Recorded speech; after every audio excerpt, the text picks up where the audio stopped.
Good evening everyone. Welcome to this NCERT session. ఈరోజు NCERT session start చేసే ముందు చిన్న అనౌన్స్మెంట్ నాన్న. ఇంకా మీరు ఎవరు ఎన్సీఆర్టీ కోర్స్ జాయిన్ అవ్వకపోతే ఎన్సీఆర్టీ కోర్స్ జాయిన్ అవ్వడానికి ప్రయత్నించండి. ఎన్సీఆర్టీ కోర్స్ జస్ట్ 15,000 రూపీస్కే మీకు రావడం అనేది జరుగుతుంది. 15,000 రూపీస్ కూడా నెలకి 5,000 చొప్పున ఇన్స్టాల్మెంట్లో కట్టేటువంటి ఆప్షన్ ఉంది. లైఫ్ టైం వ్యాలిడిటీతో మీకు రావడం అనేది జరుగుతుంది. మీ పునాదులన్నీ చాలా చాలా స్ట్రాంగ్ అవుతాయండి. బేసిక్స్ అనేవి స్ట్రాంగ్గా ఉంటే రిఫరెన్స్ బుక్స్ మీ ఓన్గా చక్కగా మీరు చదువుకోవచ్చు. ఒక ఎసెన్స్తో నేర్పించడం అనేది జరుగుతుంది. లైన్ టు లైన్ డీటెయిల్డ్గా వర్డ్ టు వర్డ్ మీకు ఎక్స్ప్లెయిన్ చేయడం అనేది జరుగుతుంది. ఇన్ డెప్త్ ఎక్స్ప్లెయిన్ చేయడం అనేది జరుగుతుంది. చక్కగా మన అమ్మ భాషలో తెలుగు భాషలో మనం నేర్చుకుంటాము. సో చక్కగా జాయిన్ అవ్వండి. ఇంకా ఎవరైనా యూపీఎస్సీ ఇన్ఫినిటీ కోర్స్ తీసుకోవాలంటే తీసుకోవచ్చు. మన ఇన్స్టిట్యూట్లో ఆప్షనల్స్ చూడండి. Public administration, anthropology, sociology, PSIR 4 optionals ఉన్నాయి. Public administration PSIR Suresh sir చెప్తారు. ఆంథ్రోపాలజీ, సోషియాలజీ ఈ రెండు నేను చెప్తానన్నమాట. అర్థమైందా? సో చక్కగా make use of this opportunity.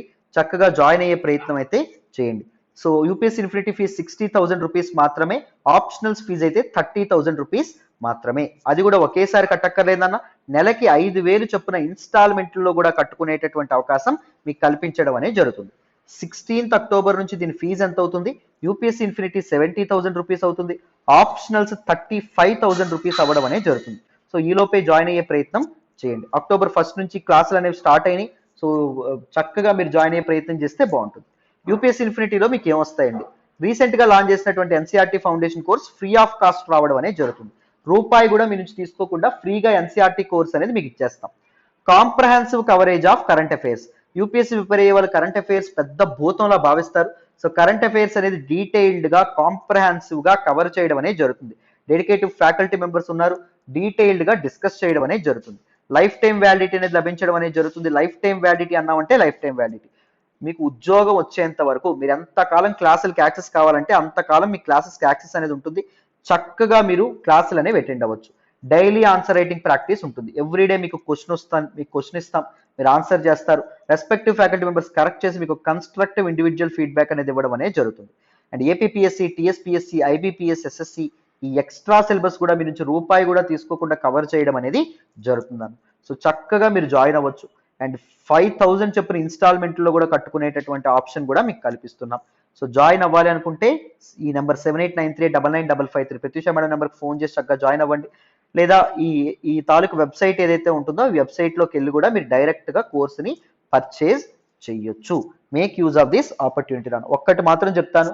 So we have a bunch of passionate faculty members. We teach out of passion.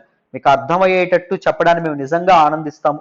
So మీకు డీటెయిల్డ్గా కేర్ అనేది ఉంటుంది. మీకు 100 సార్లు మీరు అడిగినా మీకు అర్థమయ్యేంత వరకు మీకు చెప్పడం అనేది జరుగుతుంది. సో చక్కగా నువ్వు నన్ను నమ్మి జాయిన్ అవ్వండి. మీ నమ్మకం అమ్ము కాదు. మళ్ళీ ఇంకొక మాట చెప్తాను చూడండి. తెలుగు స్టేట్స్లో ఏదో ఒక ఇన్స్టిట్యూట్ ద బెస్ట్ ఇన్స్టిట్యూట్ అని మీకు అనిపిస్తుంది. ఆ ఇన్స్టిట్యూట్ని మన ఇన్స్టిట్యూట్ని పక్క పక్కన పెట్టి కంపేర్ చేయండి. ఆ ఇన్స్టిట్యూట్లో faculty and their teaching quality and దాంతోపాటు వ్యాలిడిటీ, దాంతోపాటు ఫీజు అండ్ దాంతోపాటు కేర్, సపోర్ట్ వీటన్నిటి పక్క పక్కన ఇన్స్టాల్మెంట్స్ ఆప్షన్ కానీ వీటన్నిటి పక్క పక్కన పెట్టి కంపేర్ చేయండి. నిజంగా మన ఇన్స్టిట్యూట్ మీకు న్యాయం చేస్తుందంటేనే మన ఇన్ఫినిటీ కోర్స్లో జాయిన్ అవ్వండి. ఓకేనా? రైట్ నాన్న. మరి ఇప్పుడు మన ఎన్సీఆర్టీ క్లాస్ స్టార్ట్ చేద్దామా? జాగ్రత్తగా వినాలి. So 7th NCERT హిస్టరీలోని 9th chapter చూడండి నాన్న. The making of regional cultures. చాలా important topic for art and culture. So డీటెయిల్డ్గా ఈ చాప్టర్ని మనం తెలుసుకునే ప్రయత్నం చేద్దాం. డీటెయిల్డ్గా ఎక్స్ప్లెయిన్ చేస్తాను, మీకు ఈజీగా అర్థమైపోతుంది. చూడండి మరి. One of the commonest ways of describing people is in terms of the language they speak. పలానా వ్యక్తిని మనం డిస్క్రైబ్ చేయాలంటే, పలానా వ్యక్తి ఏ ప్రాంతానికి చెందినటువంటి వాడిని మనం చెప్పాలంటే మనం ఏం చేస్తాం? ఆయన లాంగ్వేజ్ని బట్టి ఆయన తాలూకు వ్యక్తిత్వాన్ని కానీ లేకపోతే ఆయన గురించి డిస్క్రైబ్ చేయడం కానీ చేస్తాం. When we refer to a person as a Tamil or an Oriya, this usually means that he or she speaks Tamil or Oriya and lives in Tamil Nadu or Orissa.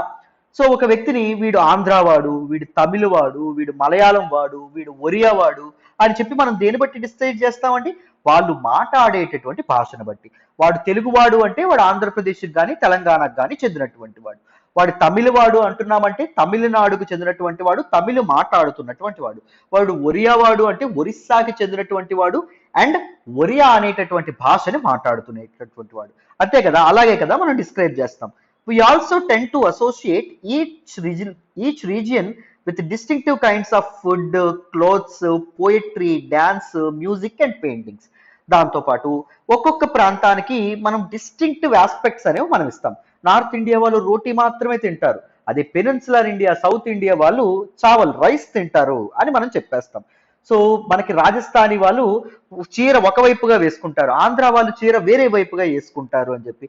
లేకపోతే north ఇండియాలో మనకి Hindustani music అనేది ఉంటుంది, south ఇండియాలో మనకి Carnatic music అనేది ఉంటుందని చెప్పి పెయింటింగ్స్ బట్టి ఒక్కొక్క రీజియన్ కి మనం ఒక్కొక్క ఆస్పెక్ట్ ని మనం ఆపాదిస్తాం.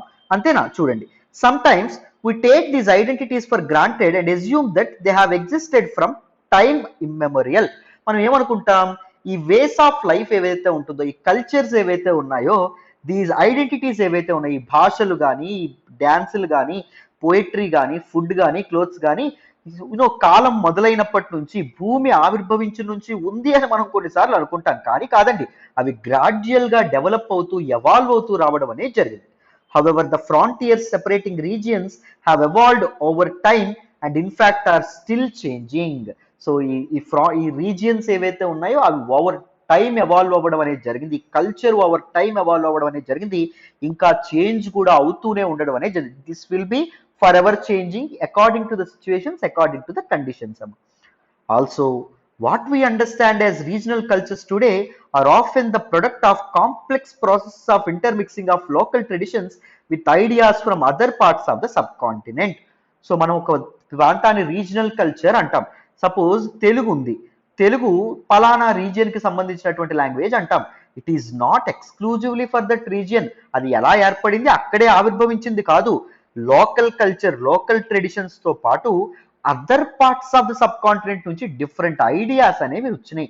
ఈ డిఫరెంట్ ఐడియాస్ అనేవి కలిసి సమ్మిళితమయ్యి ఒక డిస్టింక్టివ్ కల్చర్స్ అనేవి ఏర్పడడం అనేది జరిగిందమ్మ. అర్థమైందా? ఇప్పుడు మీరు చూసారా, హైదరాబాద్ లో వన్ టైప్ ఆఫ్ కల్చర్ మీరు గమనిస్తూ ఉంటారు. అక్కడ మీరు Iranian culture, Persian culture, Persian వీధులు ఎలా అయితే ఉంటాయో అలాగ మనం హైదరాబాద్ లో గమనిస్తాం. ఎందుకు?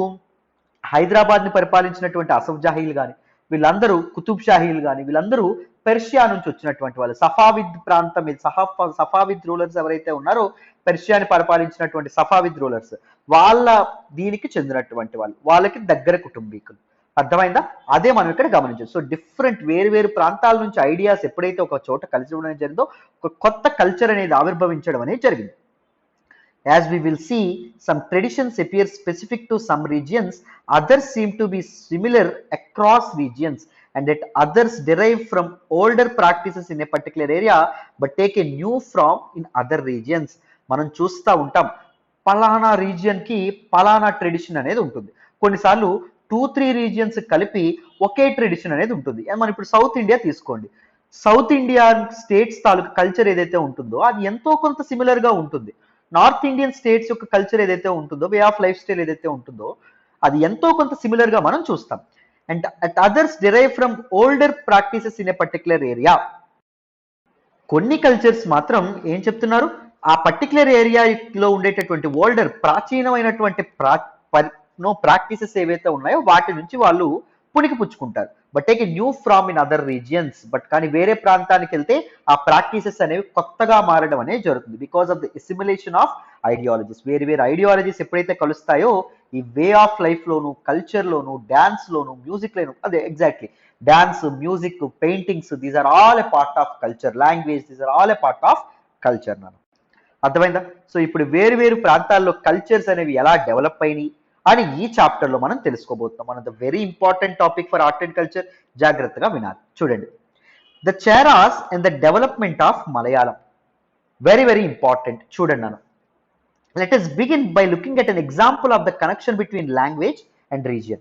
ఒక పర్టికులర్ రీజియన్ యొక్క జాగ్రఫీకి లేదా ఒక పర్టికులర్ రీజియన్ కి అండ్ దాంతోపాటు ఆ పర్టికులర్ రీజియన్ లో మాట్లాడేటటువంటి భాషకి ఇంటర్లింకింగ్ అనేది ఉంటుందంట.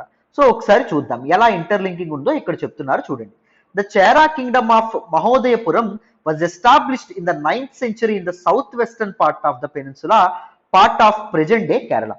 ప్రెజెంట్ డే కేరళ ప్రాంతంలో ఉన్నటువంటి మహోదయపురంలో చేర సామ్రాజ్యం ఏదైతే ఉంటుందో అది ఎస్టాబ్లిష్ కాబడ్డం అనేది జరిగింది. ఎప్పుడండి? ఇన్ ద 9th century, 9వ శతాబ్దంలో. It is likely that Malayalam was spoken in this area. So ఆ సమయంలో ఇన్ అండ్ అరౌండ్ మహోదయపురం మలయాళం అనేటటువంటి కొత్త భాషను అక్కడ ప్రజలు మాట్లాడేవాళ్ళు, చేర సామ్రాజ్యంలోని ప్రజలు మాట్లాడేవాళ్ళు. The rulers introduce the Malayalam language and script in there inscriptions. So అక్కడ ఉండేటటువంటి ప్రజలు మలయాళం అనే భాష మాట్లాడుతున్నారు కాబట్టి రాజులు వేసేటటువంటి శాసనాలు ఏవైతే ఉన్నాయి, ఇన్స్క్రిప్షన్స్ కానీ ఆర్డర్స్ కానీ, వీటన్నింటిలో ప్రజలకు అర్థం అవ్వడానికే కదా వేస్తారు, ప్రజలు చూడడానికే కదా, ప్రజలు చదవడానికే కదా వాటిని వేస్తారు. సో ఈ భాష ప్రజలు మాట్లాడుతున్నటువంటి మలయాళపు భాషలో వీళ్ళు శాసనాలు వేయడం అనేది, ఆర్డర్స్ పాస్ చేయడం అనేది మొదలు పెట్టారమ్మా.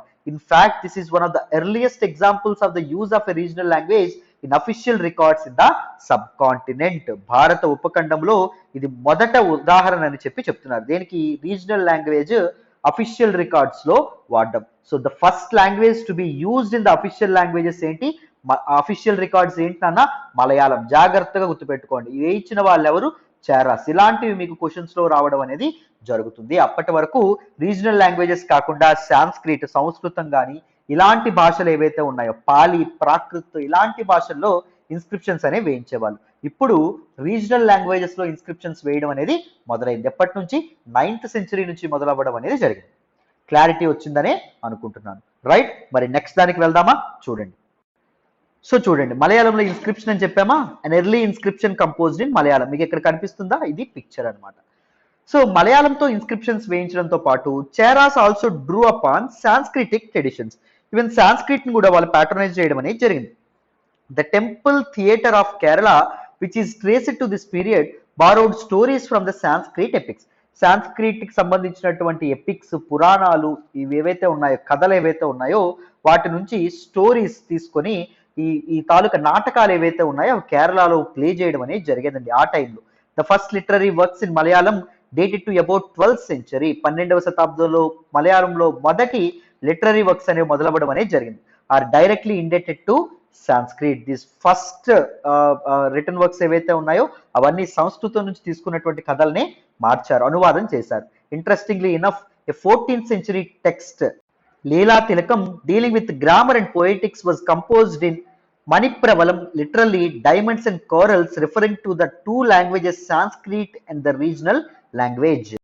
సో చూడండి అబ్బా ఎంత చక్కగా చెప్పడం అనేది జరిగిందో. 14th century కి సంబంధించినటువంటి ఒక ఇంపార్టెంట్ టెక్స్ట్, దట్ ఈజ్ లీలా తిలకం. లీలా తిలకం is a book on grammar and poetics అండి. గ్రామర్ అండ్ దాంతోపాటు పోయిటరీకి సంబంధించినటువంటి ఒక బుక్. అది దేనిలో రాయబడ్డం అనేది జరిగిందంట? మణిప్రవలం అనేటటువంటి ఒక లాంగ్వేజ్ లో రాయబడ్డం అనేది జరిగింది. మణిప్రవలం అంటే అర్థం ఏంటంటే డైమండ్స్ అండ్ కోరల్స్ అని చెప్పి అర్థం. డైమండ్ ఇక్కడ ఏంటి అంటే సాంస్క్రిట్, కొరల్స్ అంటే ఏంటంటే రీజనల్ లాంగ్వేజ్ నేమ్ మలయాళం. ఈ రెండు మిక్స్ అయినటువంటి ఒక భాషలో దిస్ పర్టికులర్ లీలా తిలకం ఏదైతే ఉంటుందో అది రాయబడ్డం అనేది జరిగింది. It is a book of grammar and poetics అని చెప్పి మనకి ఇక్కడ చెప్తున్నారు. ఎంత చక్కగా చెప్పారో చూడండి. Diamonds and corals, Manipravalam, right? ఇలాంటి టెర్మినాలజీ చాలా చాలా ఇంపార్టెంట్ అండి. సో మీకు పేపర్ టఫ్ గా మారుతున్నప్పుడు ఇలాంటి క్వశ్చన్స్ మీరు ఎక్స్పెక్ట్ చేయొచ్చు, మీకు వస్తాయి. అర్థమైందా? సో జాగ్రత్తగా వీటిని నోట్ మేకింగ్ అయితే చేసుకోవాలి. నెక్స్ట్ చూడండి, rulers and religious traditions, the Jagannatha cult. So రాజులు, చక్రవర్తులు అండ్ దాంతోపాటు వాళ్ళ తాలూకా మతపరమైనటువంటి విధానాలు ఏవైతే ఉన్నాయో మొదలైనవి. ద జగన్నాథ కల్ట్, జగన్నాథ స్వామిని పూజించేటటువంటి భక్తులు మొదలవ్వడం అనేది జరిగింది. సో ఈ జగన్నాథ కల్ట్ అనేది ఎక్కడ మొదలైంది, ఎలా మొదలైందో తెలుసుకుందాం. చూడండి, the icons of Balabhadra, Subhadra and Jagannatha palm leaf manuscript Orissa. ఈ పామ్ లీఫ్ మ్యానుస్క్రిప్ట్ మీద చేత్తోర గీసినటువంటి బొమ్మలు చూడండి. బాలభద్ర, సుభద్ర అండ్ దాంతో పాటు జగన్నాథ రెస్పెక్టివ్లీ, ముగ్గురు దేవతల తాలూకా names. In other regions regional cultures grew around religious traditions. చాలా వరకు డిఫరెంట్ రీజియన్స్ లో వివిధ రకాలైనటువంటి సంస్కృతులు ఎలా పెరిగాయంట? అరౌండ్ రిలీజియస్ ట్రెడిషన్స్, మతపరమైనటువంటి విధానాలు, మతపరమైనటువంటి సాంప్రదాయాల చుట్టూ ఎదగడం అనేది జరిగింది. The best example of this process is the cult of Jagannatha. Jagannatha simply mean the lord of the world, a name for Vishnu. ఈ ప్రపంచాన్ని సస్టైన్ చేసేటటువంటి వాడు ఎవరు అంటే జగన్నాథుడు. మనకి లేటర్ వేదిక్ పీరియడ్ లో 3 గాడ్స్ అనే వాళ్ళు ఎమర్జ్ అయ్యారని చెప్పుకున్నాం. ఎవరు? త్రిమూర్తులు. మొదటి వ్యక్తి ఎవరండి? ప్రజాపతి. ప్రజాపతి అంటే ఎవరు నాన్న అంటే బ్రహ్మ. ప్రజాపతి తర్వాత ఎవరండి? విష్ణు అని చెప్పడం అనేది జరిగింది. Vishnumurthy is the Prajapati is the creator, Vishnu is the sustainer, మూడవ వ్యక్తి ఎవరు? Rudra. Rudra is the destroyer. Rudra అంటే శివుడు అండి, అర్థమైందా? సో విష్ణుమూర్తి తాలూకా ఒక అవతారమైనటువంటి కల్ట్ ఆఫ్ జగన్నాథ ఏదైతే ఉంటుందో అది మొదలవ్వడం అనేది జరిగింది ఎక్కడంటే ఒరిస్సాలో ఉన్నటువంటి పూరిలో. To date the local tribal people make the wooden image of the deity which suggest that the deity was originally a local god who was later identified with Vishnu. ఇప్పటికీ ఆ డీటీ యొక్క ఇమేజ్ ఏదైతే ఉంటుందో అది వుడ్తో చేయబడి ఉంటుంది. దాని అర్థం ఏంటి? ఒక పర్మనెంట్ ఇమేజ్, ఒక బ్రాంజ్ కానీ మెటల్ ఇమేజ్ కానీ లేకుండా ఒక వుడెన్ ఇమేజ్ అనేది ఇప్పటికీ వాళ్ళు పూజిస్తున్నారంటే దాని అర్థం ఏంటి? హీఈస్ వన్స్ ఏ లోకల్ గాడ్. ఒకప్పుడు అతను లోకల్ గాడ్, తర్వాత ఆయన విష్ణుమూర్తి అవతారంగా అభివర్ణించడం అనేది జరిగింది. విష్ణుమూర్తి అవతారంగా ఆయన చెప్పుకోవడం అనేది జరిగింది. ఇన్ ద 12th century 12వ శతాబ్దంలో one of the most important rulers of the Ganga dynasty Anantavarman decided to erect a temple for Purushottama Jagannatha at Puri. చాలా చాలా ఇంపార్టెంట్ అండి. Ganga dynasty that ruled our Kalinga, Uttarandhra Kalinga ప్రాంతాన్ని, మనకి విజయనగరం, శ్రీకాకుళం, విశాఖపట్నం పైన ప్రాంతాలు అండ్ దాంతోపాటు ఒరిస్సా ప్రాంతాన్ని పరిపాలించినటువంటి గంగా రూలర్స్ ఎవరైతే ఉన్నారో గంగా డినాస్టీకి సంబంధించినటువంటి అనంతవర్మన్ అనేటటువంటి ఒక చక్రవర్తి ఈ decided to erect a Purushottama Jagannatha temple at Puri. పూరిలో టెంపుల్ ఆయనే కన్స్ట్రక్ట్ చేయాలని చెప్పి అనుకున్నాడు. సబ్సిక్వెంట్లీ ఇన్ 1230 కింగ్ Ananga Bhima III dedicated his kingdom to the deity and proclaimed himself of the deputy of the god. So ఆయన తర్వాత వచ్చినటువంటి గంగా డినాస్టీ రూలర్ ఎవరండి? అనంగ భీమా థర్డ్. ఆయన మా తాలూకా వంశ దేవత ఎవరు, దేవుడు ఎవరంటే ఇది పూరి జగన్నాథుడు అని చెప్పి ప్రొక్లైమ్ చేసి హిమ్సెల్ఫ్ ఆయన దేవుని యొక్క డిప్యూటీగా ప్రొక్లైమ్ చేసుకోవడం అనేది జరిగింది. నేను దేవుని యొక్క డిప్యూటీని, ఆయన ఆదేశాల మేరకు నేను ప్రజల్ని పరిపాలిస్తాననే విధంగా ఆయన చెప్పడం అనేది జరిగింది. ఎవరండి? అనంగ భీమా థర్డ్ అండి. He is from Ganga dynasty. Ganga dynasty is a local dynasty of Orissa.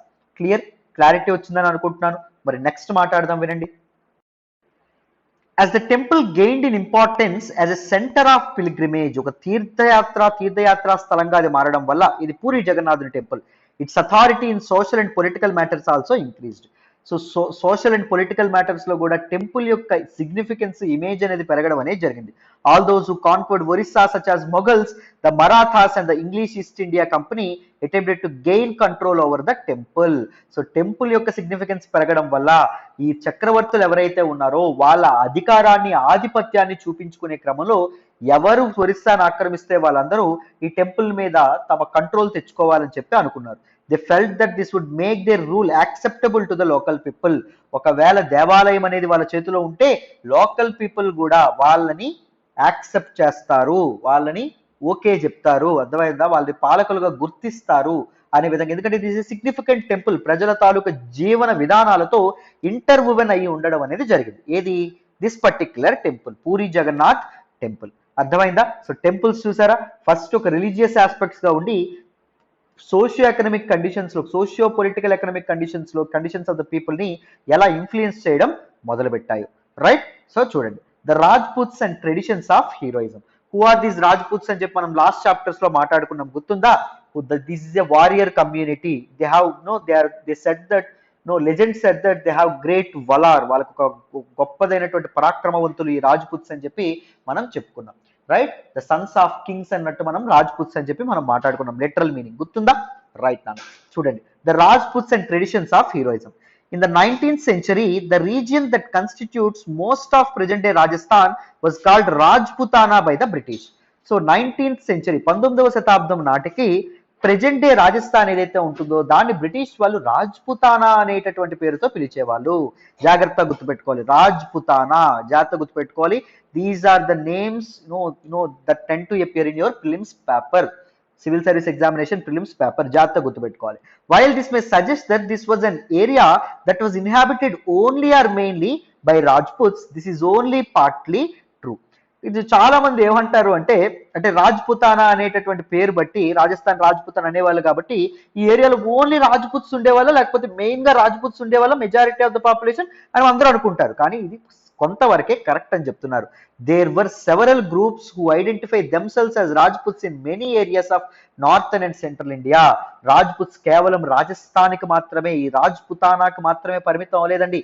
మధ్య భారతదేశంలోను, అండ్ దాంతోపాటు ఉత్తర భారతదేశంలోనూ చాలా మంది పీపుల్ మేము రాజపుత్రులం అని చెప్పి, రాజ్పుత్స్ అని చెప్పి తమకి తాము ప్రకటించుకోవడం అనేది జరిగింది. ఎందుకంటే the name Rajput associate with the valour and with associate with the bravery of a soldier అండి. సో వారియర్ కమ్యూనిటీకి చెందినటువంటి వాళ్ళు ఏమని పిలుచుకునే వాళ్ళు, మేము రాజ్పుత్స్ అని చెప్పి పిలుచుకోవడం అనేది జరిగింది. ఈవెన్ ట్రైబల్ పీపుల్ కూడా మేము రాజ్పుత్స్ అని పిలుచుకున్నారు. మనం లాస్ట్ చాప్టర్స్ లో ట్రైబల్ పీపుల్, ట్రైబల్ కమ్యూనిటీస్ గురించి మాట్లాడేటప్పుడు చెప్పుకున్నాం, right? And of course there are several people other than Rajputs who live in Rajasthan.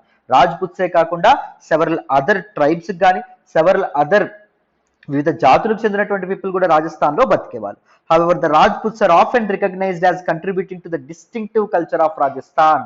కానీ రాజస్థాన్, నువ్వు ఎక్కడికి వెళ్ళినా రాజస్థాన్ వాడు ఒకడు ఉంటాడు అంటారు. సో భారతదేశం నలుమూలల, భారతదేశం ఎప్పుడైనా విన్నారా మీరు రాజస్థానీలు టీ షాపులు పెట్టుకుంటా ఉంటారు, ఎక్కడ పడితే అక్కడే ఉంటాయి ఎక్కువగా టీ షాపులు. రాజస్థాన్, హైదరాబాద్ లో మీరు చూస్తే సందు సందుకి రాజస్థానీసే టీ షాపులు పెట్టుకుంటా ఉంటారు. ఈ దేశపు గడ్డలోను, ఈ దేశం తాలూకా వాసనలోను, ఈ దేశం తాలూకా గాలిలోను రాజస్థానీ కల్చర్ సమ్మిళితమై అయిపోయి ఉంటుంది, మిక్స్ అయిపోయి ఉంటుందని చెప్పి రాజస్థానీ కల్చర్ని ఒక కవి గొప్పగా పొగడడం అనేది జరిగింది, రైట్? సో రాజస్థాన్ యొక్క distinctive culture, the distinctive flavour ని కంట్రిబ్యూట్ చేసినటువంటి రాజవంశం ఏంటి అంటే రాజ్పుత్సం. అర్థమైందా? సో అని చాలా మంది చెప్తారు. బట్ రాజస్థాన్ లో రాజ్పుత్సే కాదు, అదర్ పీపుల్ కూడా ఉండేవాళ్ళు. These cultural traditions were closely linked with the ideals and aspirations of rulers. ఈ కల్చరల్ ట్రెడిషన్స్ ఏవైతే ఉన్నాయో, సంస్కృతి సాంప్రదాయాలు ఏవైతే ఉన్నాయో అవి రూలర్స్ యొక్క ideas, because rulers are the ones who are powerful కదా. సో ఇది ఎవరి చేతుల్లో ఉండేది? అధికారం రూలర్స్ చేతుల్లో ఉండేది. రాజులు ఏవైతే, రాజుల తాలూకా ఐడియల్స్ ఏవైతే ఉంటాయో, వాళ్ళు ఏవైతే నమ్మే వాళ్ళ సిద్ధాంతాలు ఏవైతే ఉంటాయో, ఆస్పిరేషన్స్ ఏవైతే ఉన్నాయో, వాళ్ళ తాలూకా కోరికలు, ఆకాంక్షలు ఏవైతే ఉన్నాయో వాటికి తగినట్టుగా ఆ కల్చరల్ ట్రెడిషన్స్ అనేవి ఉన్నాయి. Because they are the most powerful ones. So they are the drivers of the culture, they are the drivers of the evolution of the culture. Culture is ever moving అని చెప్పుకున్నాం. It is an ever moving vehicle, it is an ever moving bus, it is an ever moving aeroplane, it is an ever moving train. దాని తాలూకా driver గా మాత్రం ఎవరు ఉండేవాళ్ళు? ఆ ప్రాంతాన్ని పరిపాలించేటటువంటి రాజులు ఉండడం అనేది జరిగింది. From about the 8th century, 8వ శతాబ్దం నుంచి most of the present day state of Rajasthan was ruled by various Rajput families. So 8వ శతాబ్దం నుండి మనకి రాజస్థాన్ ప్రాంతాన్ని చాలా వరకు రాజ్పుత్ ఫ్యామిలీసే, రాజ్పుత్ కుటుంబాలే ఇది చేయడం అనేది జరిగింది. Prithviraj was one such ruler అండి. పృథ్వీరాజ్ చౌహాన్ గుర్తున్నాడా? పృథ్వీరాజ్ చౌహాన్ మీద అటాక్ చేసినటువంటి వ్యక్తి ఎవరండి? మహమ్మద్ గోరియమ్మ గుర్తుందా? మనం బ్యాటిల్ ఆఫ్ టెరైన్ గురించి మనం మాట్లాడుకోవడం అనేది జరిగింది. He is also Rajput ruler. These rulers cherish the ideal of the hero who fought valiantly, often choosing death on the battlefield rather than face defeat అండి. సో రాజ్పుత్ రూలర్స్ ఎవరైతే ఉన్నారో వాళ్ళ తాలూకా ఐడియాలజీ ఏంటో చూడండి, వాళ్ళ తాలూకా సిద్ధాంతం ఏంటో చూడండి. వాళ్ళు బ్యాటిల్ ఫీల్డ్ లో గొప్పగా వీరోచితంగా పోరాడే వాళ్ళంట. వాళ్ళు ఓటమి కంటే చావు మేలు అని చెప్పి వాళ్ళని అనుకోవడం అనేది జరిగింది. ఇలాంటి ఐడియల్స్ వాళ్ళు అనుకునే వాళ్ళు. అందుకే that is a warrior community, that is a brave people అని చెప్పి చాలా మంది మనకి చెప్పడం అనేది జరుగుతుంది, రైట్? సో ఇక్కడ మీకు కనిపిస్తున్నటువంటి వ్యక్తి ప్రిన్స్ రాజ్ సింగ్ ఆఫ్ బికనూర్. బికనూర్ ఎక్కడుందంటే రాజస్థాన్ లో ఉండడం అనేది జరిగిందాం. ఓకేనా? చాలా చాలా ఇంపార్టెంట్ ఆస్పెక్ట్స్. పైన ఉన్నటువంటి జగన్నాథ టెంపుల్ చూసారా? ఇందాక మనం ఫస్ట్ మాట్లాడుకున్నటువంటి Jagannatha temple. This is Jagannatha temple, right? So next దానికి వెళ్దామా మరి? చూడండి. Stories about Rajput heroes were recorded in poems and songs. So ఈ రాజ్పుత్ ఫ్యామిలీకి చెందినటువంటి హీరోస్ ఎవరైతే ఉన్నారో, గ్రేట్ రూలర్స్ ఎవరైతే ఉన్నారో వాళ్ళ తాలూకా చరిత్రలు, వాళ్ళ తాలూకా కథలు చాలా పాటల్లో కనిపించేవండి, చాలా గీతాల్లో కనిపించేవండి. ఉడుపులు ఉడుస్తూ, కోతలు కోస్తూ రాజ్పుత్ వీరులు ఎవరైతే ఉన్నారో ఆ వీరులు తాలూకా వీరోచిత గాథల్ని పాడుకునే వాళ్ళండి జనాలు, షేర్ చేసుకునే వాళ్ళండి జనాలు, which were recited specially by trained మిన్స్ట్రల్స్.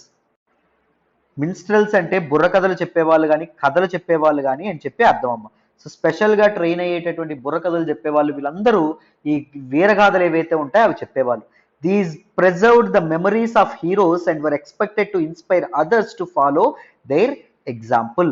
So ఈ పోయమ్స్, ఈ సాంగ్స్ వాళ్ళ తాలూకా జ్ఞాపకాలను, వాళ్ళ తాలూకా వీరోచిత గాథలను ప్రజల మెమరీస్ లో, ప్రజల జ్ఞాపకాల్లో వాళ్ళు ఎప్పటికీ నిలిచిపోయేలా చేసేవి. ఎందుకంటే దీస్ పోయమ్స్ అండ్ సాంగ్స్ ఏవైతే ఉన్నాయో ఒక జనరేషన్ నుంచి వేరే జనరేషన్ కి పాస్ అయ్యేవి కాబట్టి. And were expected to inspire others to follow their example. వాళ్ళలాగానే బతకాలి, అంతే వీరోచితంగానే బతకాలి, మనకి ఏదైనా సమస్య అనేది జీవితంలో ఎదురైతే ఆ సమస్యని అంతే ధైర్యంగా ఎదుర్కోవాలని చెప్పి వాళ్ళు ఇన్స్పిరేషన్ గా మారడం అనేది జరిగింది.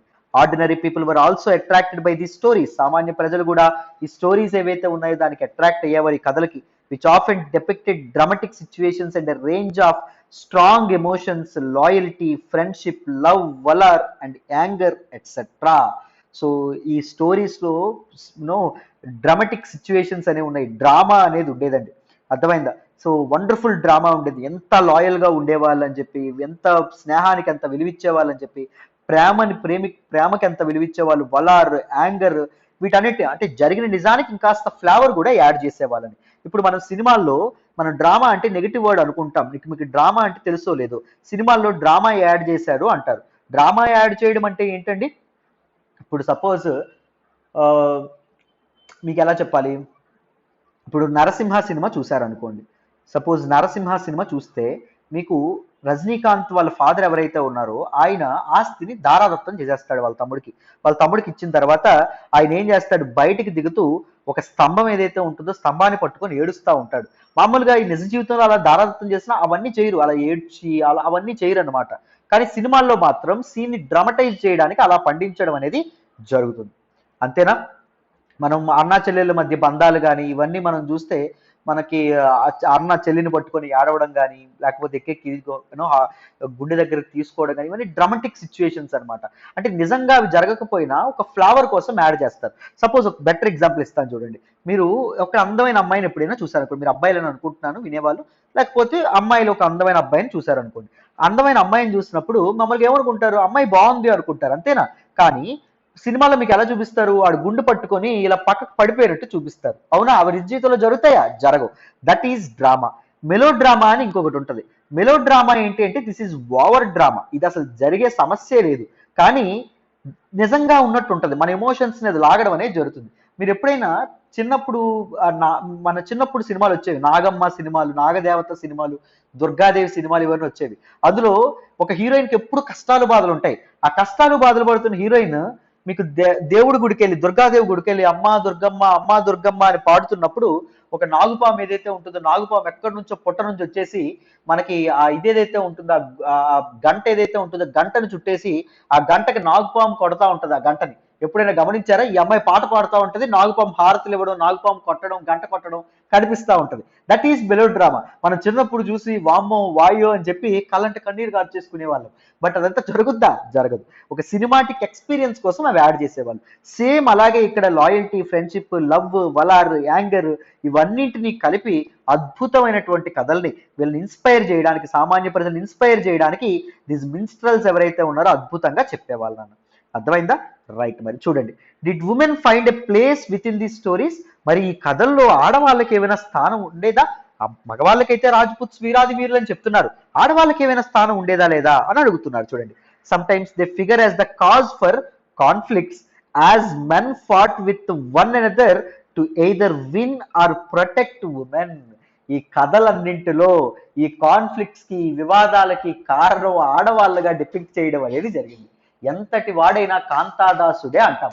ఆడదాన్ని ప్రొటెక్ట్ చేయడానికి కానీ, ఆడదాన్ని గెలవడానికి కానీ, ఆడదాన్ని జయించడానికి కానీ ఈ గొడవలు అనేవి జరిగేవంట. అర్థమైందా? చూసారా లేడీస్ ఎన్ని చరిత్రలో ఎన్ని కాన్ఫ్లిక్ట్స్ కి కారణం అవ్వడం అనేది జరిగిందో. రైట్. చూడండి, ఇక్కడ మీకు ఎన్సీఆర్టీస్ లో కూడా అథెంటిక్ గా ఆడవాళ్ళ గురించి ఎంత చక్కగా చెప్పారు. Right. Women are also depicted as following their heroic husbands in both life and death. There are stories about the practice of sati or the immolation of widows on the funeral pyre of their husbands. So ఆడవాళ్ళు ఒక వీరోచితమైన గాథల్లో వీరోచితమైనటువంటి తన భర్త చనిపోతే ఆడవాళ్ళు తన భర్తతో పాటే వెళ్ళిపోయే వాళ్ళంట. తన భర్త యుద్ధ భూమిలో ప్రాణాలు కోల్పోతే భర్త చితిలోకి సొంతంగా వాలంటరీగా వాళ్ళు ప్రవేశించే వాళ్ళంట.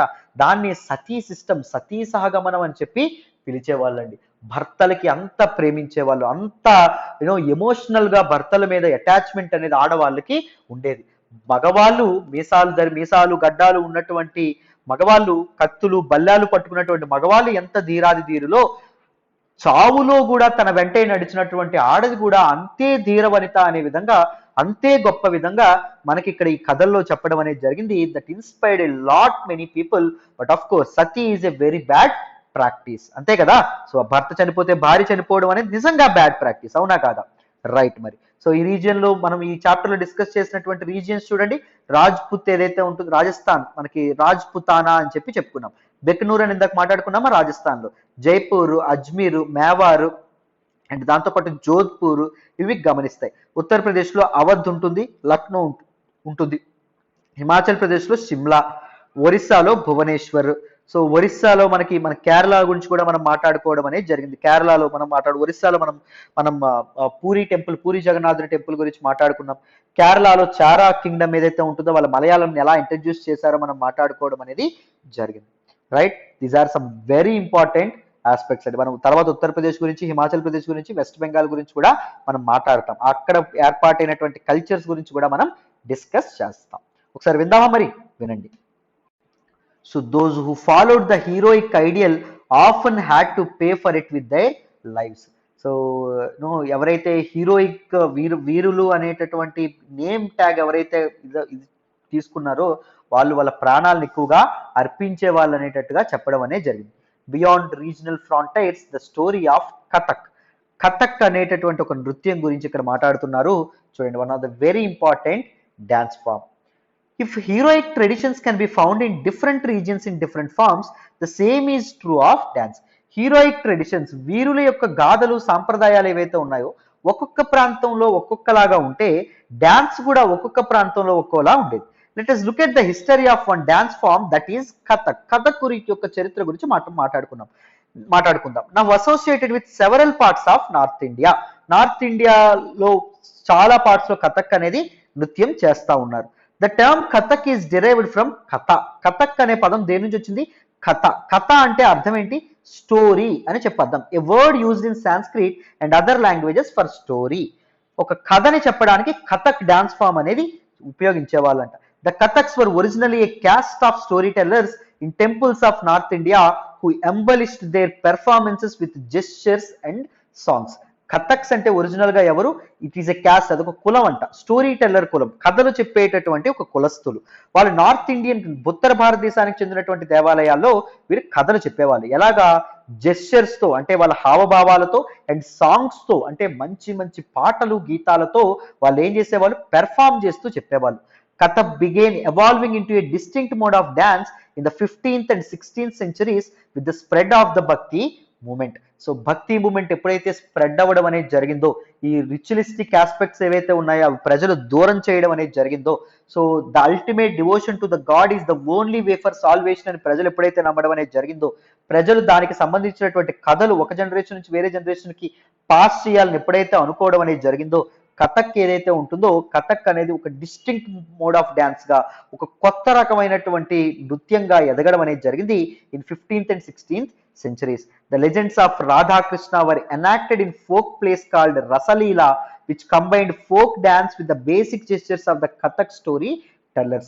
The legends రాధా కృష్ణుల తాలూకు గొప్ప కథలు ఏవైతే ఉన్నాయో, అందమైనటువంటి రొమాంటిక్ స్టోరీస్ ఏవైతే ఉన్నాయో, వాటిని ఒక నృత్య రూపంలో, ఒక ఫోక్ ప్లే రూపంలో చూపించే వాళ్ళంట. దాన్ని రసలీల అని పిలిచే వాళ్ళంట.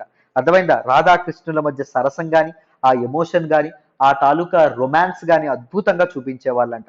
దాన్ని ఫోక్ డాన్స్ తో కలిపి, డాన్స్ ప్లేస్ నాటకాన్ని కలిపి దాన్ని చూపించే వాళ్ళంటండి. With basic gestures of Kathak story tellers. So వాళ్ళ హావభావాలతో చూపించే వాళ్ళు అనే విధంగా చెప్తున్నారు. Under the Mughal emperors and their nobles, Kathak was performed in the court where it acquired its present features and developed into a form of dance with a distinctive style. So ఒకప్పుడు నాటకాలతో కలిసి ఉండేటటువంటి కథక్ డాన్స్ ఫామ్ ఏదైతే ఉంటుందో, మొఘల్ సామ్రాజ్యం ఎప్పుడైతే Mughal courts లో ఇది perform చేయబడడం అనేది జరిగిందో, సో ఈ Persian style, these central Asian styles ఏవైతే ఉన్నాయో, ఈ ఆఫ్ఘనీ స్టైల్స్, ఇవి కూడా కలవడం అనేది, ఇస్లామిక్ ట్రెడిషన్స్ కూడా ఈ కథక్ అనేటటువంటి ఫామ్ కి కలవడం అనేది జరిగింది. కలిసి ప్రెజెంట్ ఉన్నటువంటి ఫామ్ కి అది ఎవాల్వ్ అవ్వడం అనేది జరిగింది.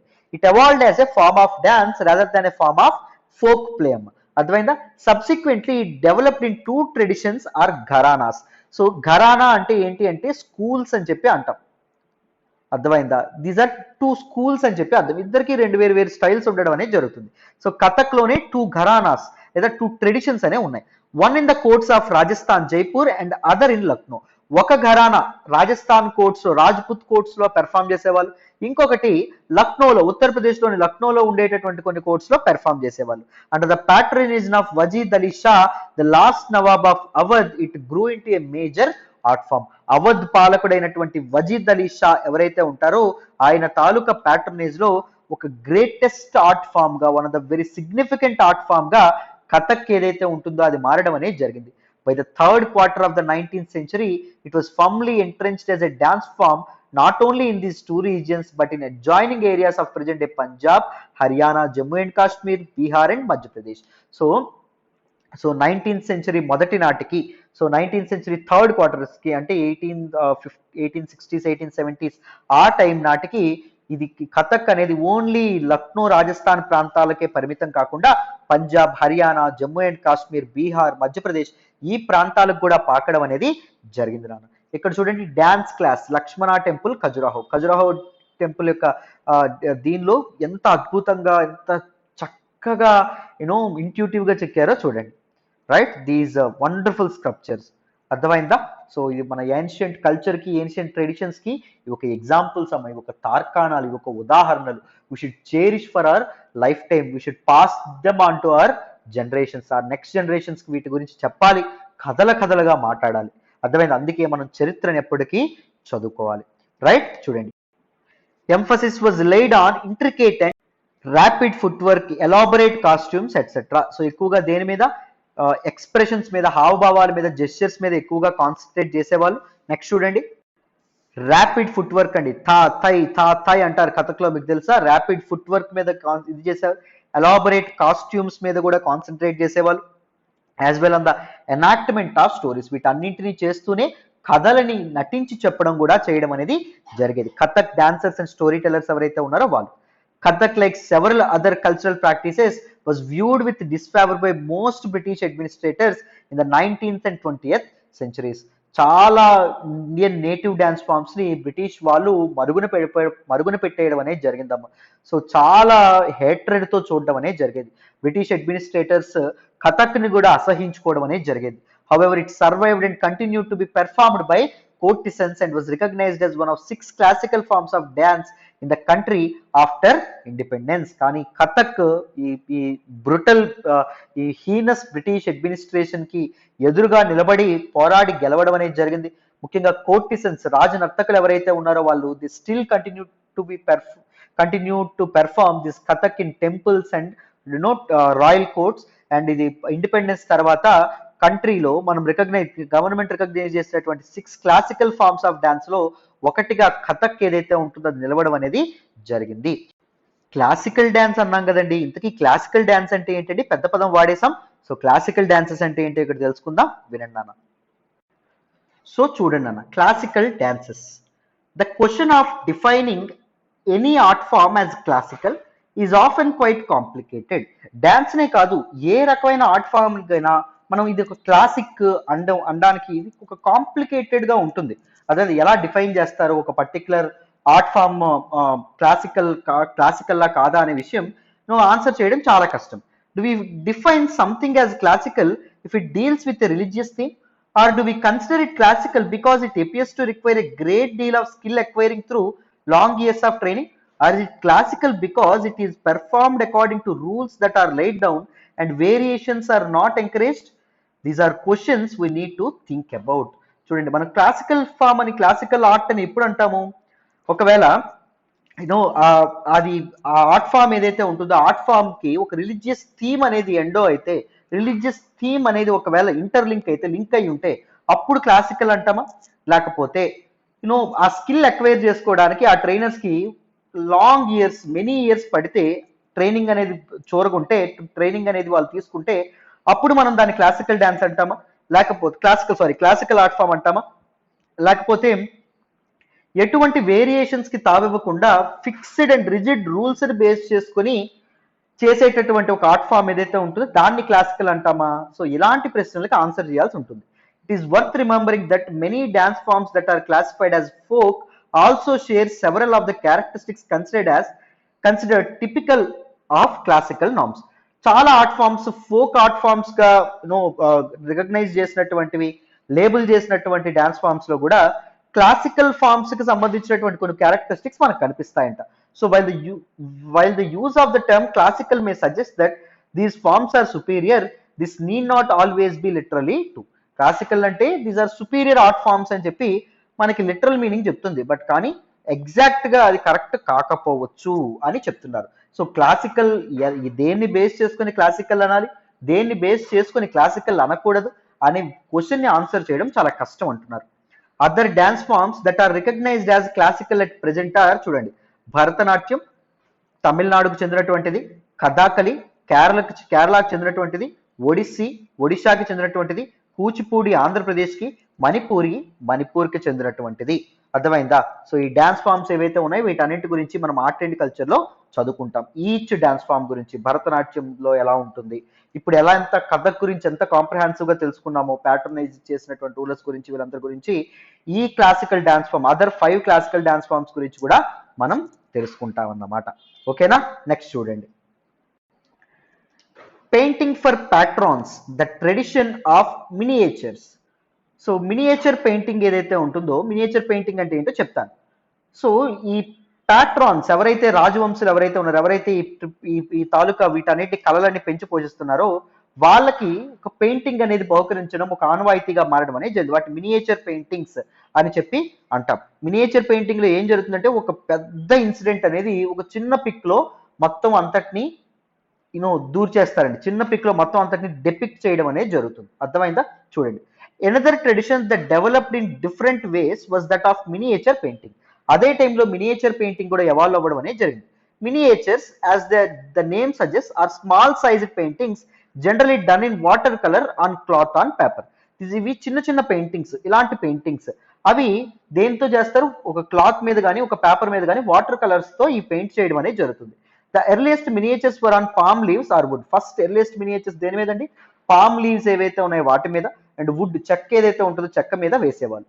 Some of the most beautiful of these found in Western India were used to illustrate Jaina texts. Some of the most wonderful, beautiful miniature paintings ఏవైతే ఉన్నాయో మనకి వెస్టర్న్ పార్ట్ ఆఫ్ ఇండియాలో కనిపిస్తాయి. గుజరాత్, రాజస్థాన్ ప్రాంతంలో ఎక్కువగా కనిపించడం అనేది జరుగుతుంది. అర్థమైంది? అక్కడ జైన్ టెక్స్ట్, జైన మత గ్రంథాల్లో రాసినటువంటి విషయాల్ని డెపిక్ట్ చేయడానికి కళ్ళకు కట్టినట్టు పెయింటింగ్స్ రూపంలో చెప్పేవాళ్ళండి. మినియేచర్ పెయింటింగ్స్ వాడేవాళ్ళు అందుకోసం. The Mughal emperors Akbar, Jahangir, Shah Jahan patronized highly skilled painters who primarily illustrated manuscripts containing historical accounts and poetry. Even Mughal emperors అయినటువంటి అక్బర్ తాలూకు కొడుకైనటువంటి జహాంగీర్ కొడుకైనటువంటి షాజహాన్, వీళ్ళు కూడా హైలీ స్కిల్డ్ పెయింటర్స్ ఎవరైతే ఉన్నారో, అతి నైపుణ్యం కలవాళ్ళైనటువంటి పెయింటర్స్ ఎవరైతే ఉన్నారో, కళాకారులు ఎవరైతే ఉన్నారో వాళ్ళని ఆదరించడం అనేది జరిగింది.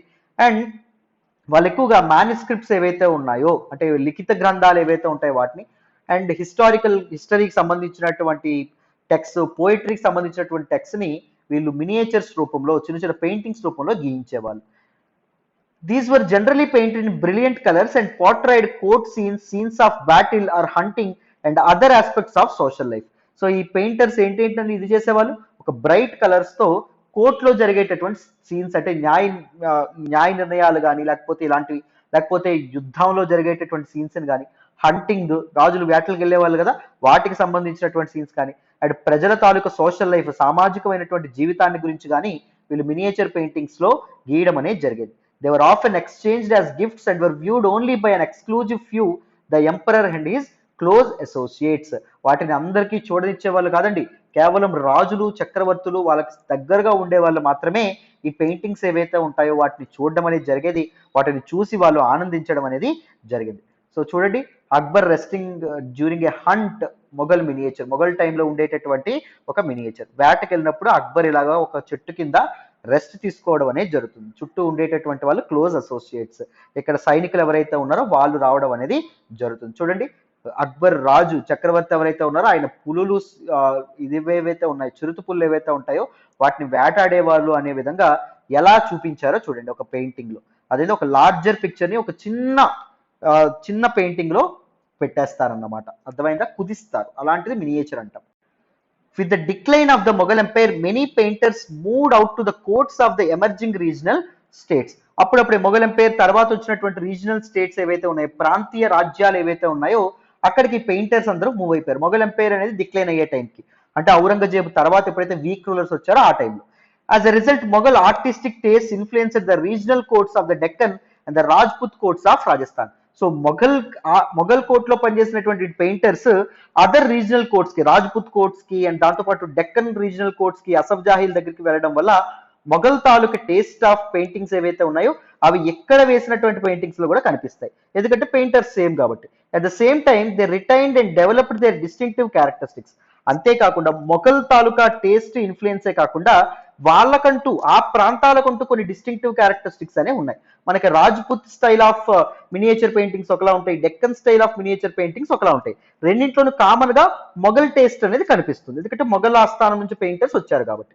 Portraits of rulers and court scenes came to be painted following the Mughal example. So ఈ పెయింటర్స్ ఎవరెవరు బొమ్మలు వేసేవాళ్ళండి? రూలర్స్ తాలూకా బొమ్మలు వేసేవాళ్ళు, అండ్ కోర్టుల్లో జరిగేటటువంటి సన్నివేశాలు ఏవైతే ఉంటాయో, రాజు ఆస్థానంలో జరిగేటటువంటి సన్నివేశాలు ఏవైతే ఉన్నాయో వాటన్నిటిని పెయింట్ చేసేవాళ్ళు. జస్ట్ లైక్ మొఘల్స్ అండి, మొఘల్ టైంలో ఎలా అయితే మినియేచర్ పెయింటింగ్స్ ఉండేవో అలాగా.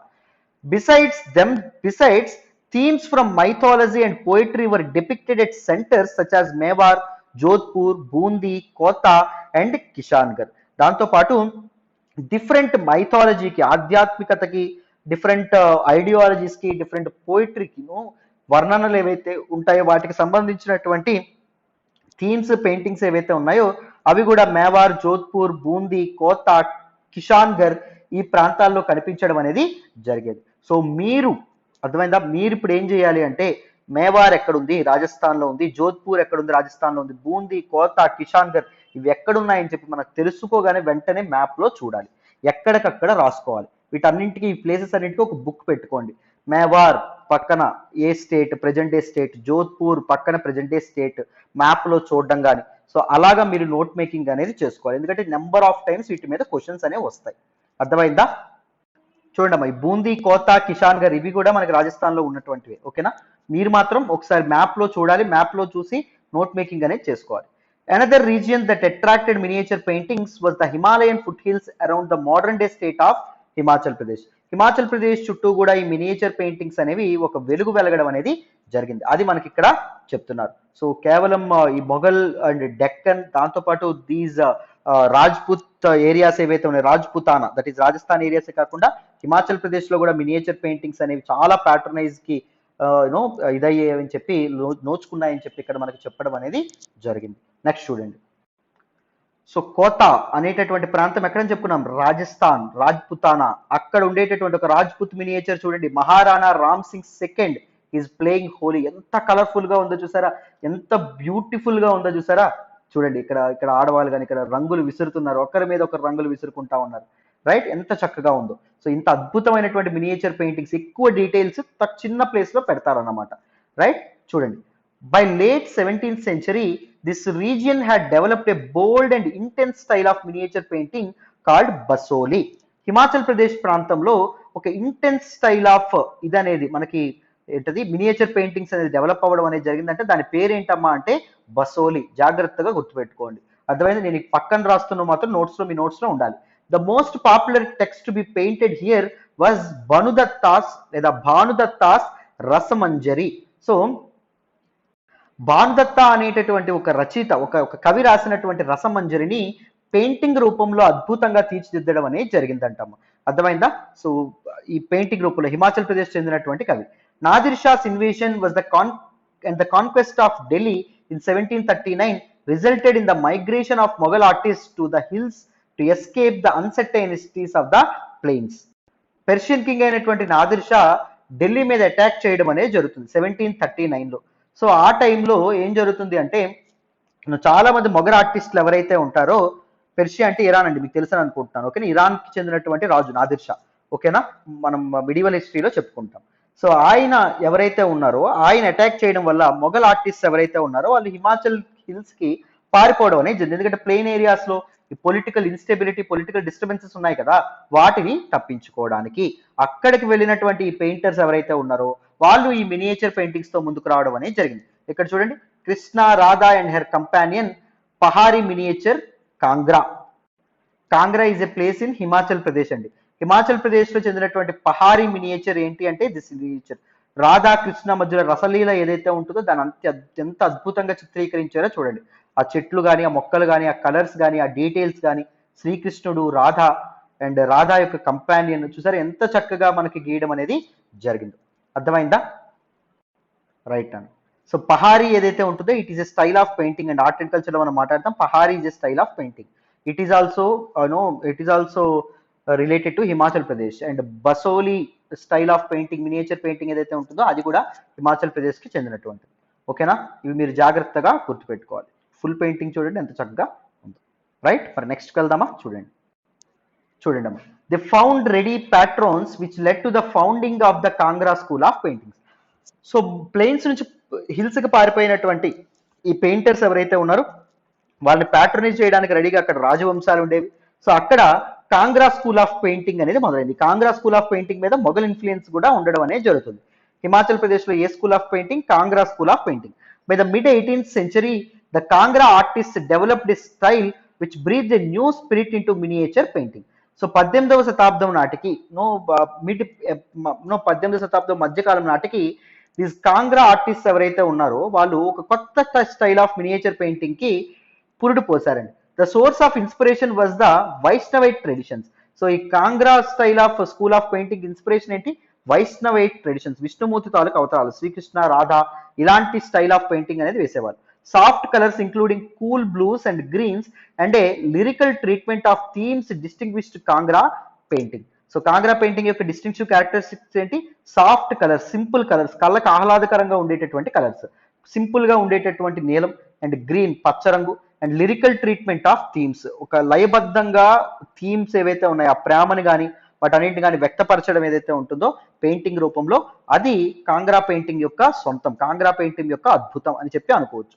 Remember that ordinary women and men painted as well. Both women and men ఇద్దరు పెయింటింగ్ చేసేవాళ్ళు on pots, walls, floors, cloth, works of art that have occasionally survived until the miniatures that were carefully preserved in places for centuries. So both women and men parts, కుండల మీద, గోడల మీద, నేల మీద, cloth మీద, బట్టల మీద అద్భుతమైనటువంటి పెయింటింగ్స్ వేయడం అనేది జరిగేదండి.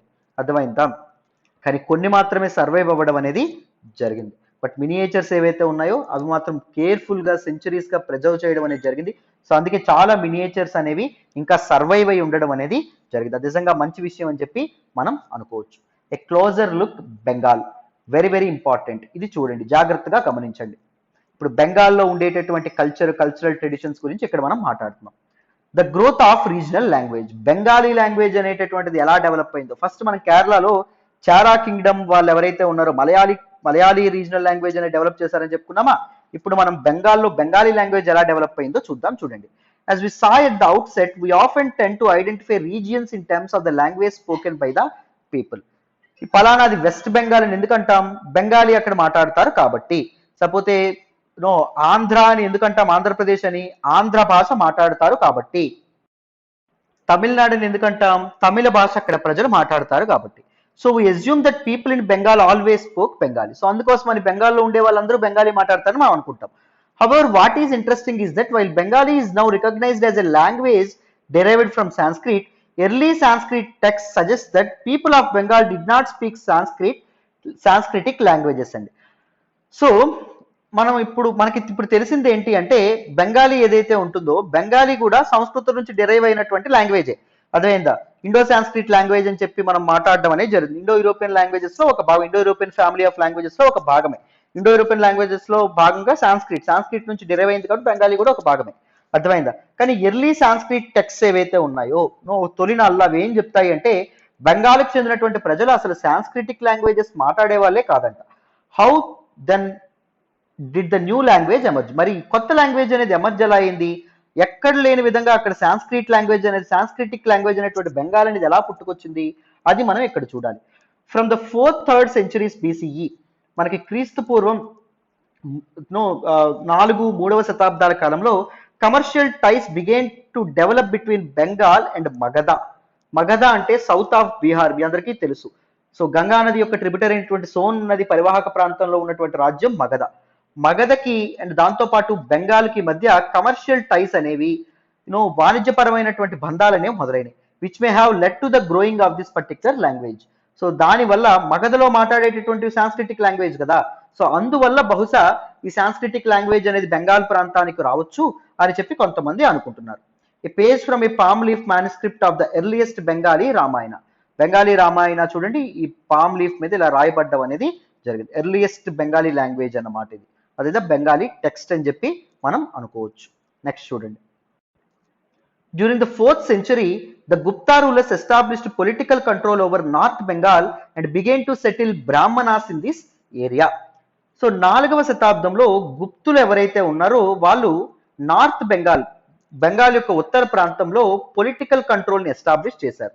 వాళ్ళు అక్కడ బ్రాహ్మణుల్ని సెటిల్ చేయడం అనేది జరిగింది. అంటే బ్రాహ్మణులకు అక్కడ అగ్రహారాలు ఇచ్చి కానీ, బ్రాహ్మణులకు అక్కడ పొలాలు గట్రా ఇచ్చి కానీ, భూములు గట్రా ఇచ్చి కానీ అక్కడ బ్రాహ్మణుల్ని పెంచి పోషించడం అనేది జరిగింది. అర్థమైందా? ఎక్కడ? బెంగాల్ ప్రాంతంలో. The linguistic and cultural influence from the mid Ganga valley became stronger. So Ganga valley నుంచి ఈ బ్రాహ్మణులు అక్కడికి వెళ్ళడం వల్ల సంస్కృతం కూడా బెంగాల్ ప్రాంతంలో గట్టిపడింది, బలవంతమైంది అని చెప్పి ఇక్కడ చెప్తున్నారు. In the 7th century, the Chinese traveler Yuan Zhang observed that languages related to Sanskrit were in use all over Bengal. So మనకి ఉవాన్ జాంగ్ ఎవరైతే ఉంటారో చైనీస్ ట్రావెలర్, ఈయన గురించి మనం 6th క్లాస్లో ఆల్రెడీ మనం మాట్లాడుకోవడం అనేది జరిగింది. ఈజ్ ఏ ట్రావెలర్ అండి, చైనీస్ ట్రావెలర్. సో ఈయన ఏం చెప్తారు అంటే బెంగాల్ ప్రాంతంలో అన్ని రకాల భాషలు, ఒకప్పుడు అన్ని రకాల సంస్కృతానికి సంబంధించినటువంటి భాషలన్నీ మాట్లాడే వాళ్ళంట. ఎర్లియస్ట్ టైమ్స్ లో సంస్కృతం అనేది లేకపోయినప్పటికీ మగధన్ వల్ల ఫస్ట్ కమర్షియల్ టైస్ అనేవి ఏర్పడినాయి. సో అప్పుడు సాంస్క్రిటిక్ లాంగ్వేజెస్ వచ్చినాయి. గుప్తా రూలర్స్ టైంలో బ్రాహ్మణులు అక్కడ సెటిల్ అయ్యారు. సో అందువల్ల ఈ సాంస్క్రిటిక్ లాంగ్వేజెస్ అనేవి బెంగాల్ ప్రాంతానికి చేరుకున్నాయి అనే విధంగా చెప్తారు. ఫ్రమ్ ద 8th century, 8వ శతాబ్దం నుంచి Bengal became the centre of a regional kingdom under the Palas. So 8వ శతాబ్దం తర్వాత, గుప్తుల కాలం తర్వాత బెంగాల్ అనేది ఎవరి కంట్రోల్లోకి రావడం అనేది జరిగింది? పాలాస్ అనేటటువంటి రాజవంశం కింద రావడం అనేది జరుగుతుంది. Between the 14th and 16th centuries, 14 నుంచి 16వ శతాబ్దాల మధ్య Bengal was ruled by sultans who were independent of the rulers in Delhi. So Delhi సుల్తానులు ఎవరైతే ఉన్నారు, ఢిల్లీ రూలర్స్ ఎవరైతే ఉన్నారు, ఢిల్లీని పరిపాలించే వాళ్ళు ఎవరైతే ఉన్నారో, ఢిల్లీ సుల్తాన్లు కానీ తర్వాత వచ్చినటువంటి మొఘల్స్ కానీ, వాళ్ళకి ఇండిపెండెంట్ గా సుల్తాన్లు ఎవరైతే ఉన్నారో వాళ్ళు ఇక్కడ పరిపాలించడం అనేది జరిగింది. సపోజ్ మనం మాట్లాడుకుంటే షేర్షా సూరి అండి, షేర్షా సూరి కూడా ఈ ప్రాంతాన్ని పరిపాలించడం అనేది జరిగింది, మొఘల్స్కి సంబంధం లేకుండా. ఆయన హుమయూన్ ఓడిస్తాడు. హుమయూన్ ఓడించిన తర్వాత షేర్షా సూరి అధికారంలోకి వస్తాడు. సూర్ డినాస్టీని బ్యాటిల్ ఆఫ్ సెకండ్ పానిపట్లో ఓడించి మళ్ళీ మొఘల్ ఎంపైర్ని ఎవరు ఎస్టాబ్లిష్ చేస్తారు? అక్బర్ ఎస్టాబ్లిష్ చేస్తారు. మనం మొఘల్ డైనాసిటీ గురించి చెప్పినప్పుడు మాట్లాడాం. ఇన్ 1586, 1586లో when Akbar conquered Bengal, it formed the nucleus of the Bengal Suba. So మనం ఏం మాట్లాడుకున్నాం? బెంగాల్ కాన్క్వర్ చేసుకుంటారు షేర్షా సూరి నుంచి అని చెప్పి, అక్బర్ కాన్క్వర్ చేసుకుంటారని చెప్పామా. కాన్క్వర్ చేసుకున్న తర్వాత అక్బర్ బెంగాల్ని ఒక సుబాగా మార్చడం అనేది జరుగుతుంది. గుర్తుందా? పరగనా, సుబా, సర్కార్, వీటన్నిటి గురించి మనం మాట్లాడుకోవడం అనేది జరిగింది. While Persian was the language of administration, Bengali developed as a regional language. Language of administration, Mughal language of administration Persian కాబట్టి అక్కడ కూడా లాంగ్వేజ్ ఆఫ్ అడ్మినిస్ట్రేషన్ పెర్షియన్నే ఉండేది. బట్ రీజనల్ లాంగ్వేజ్, ప్రాంతీయ భాషగా ఏది వర్ధిల్లింది? బెంగాలీ యాజ్ ఎ లాంగ్వేజ్ వర్ధిల్లడం అనేది జరిగింది. బెంగాలీ ప్రజలు మాట్లాడుకోవడం అనేది జరిగిందమ్మా. In fact, by the 15th century, the Bengali group of dialects came to be united by a common literary language based on the spoken language of the western part of the region, now known as West Bengal.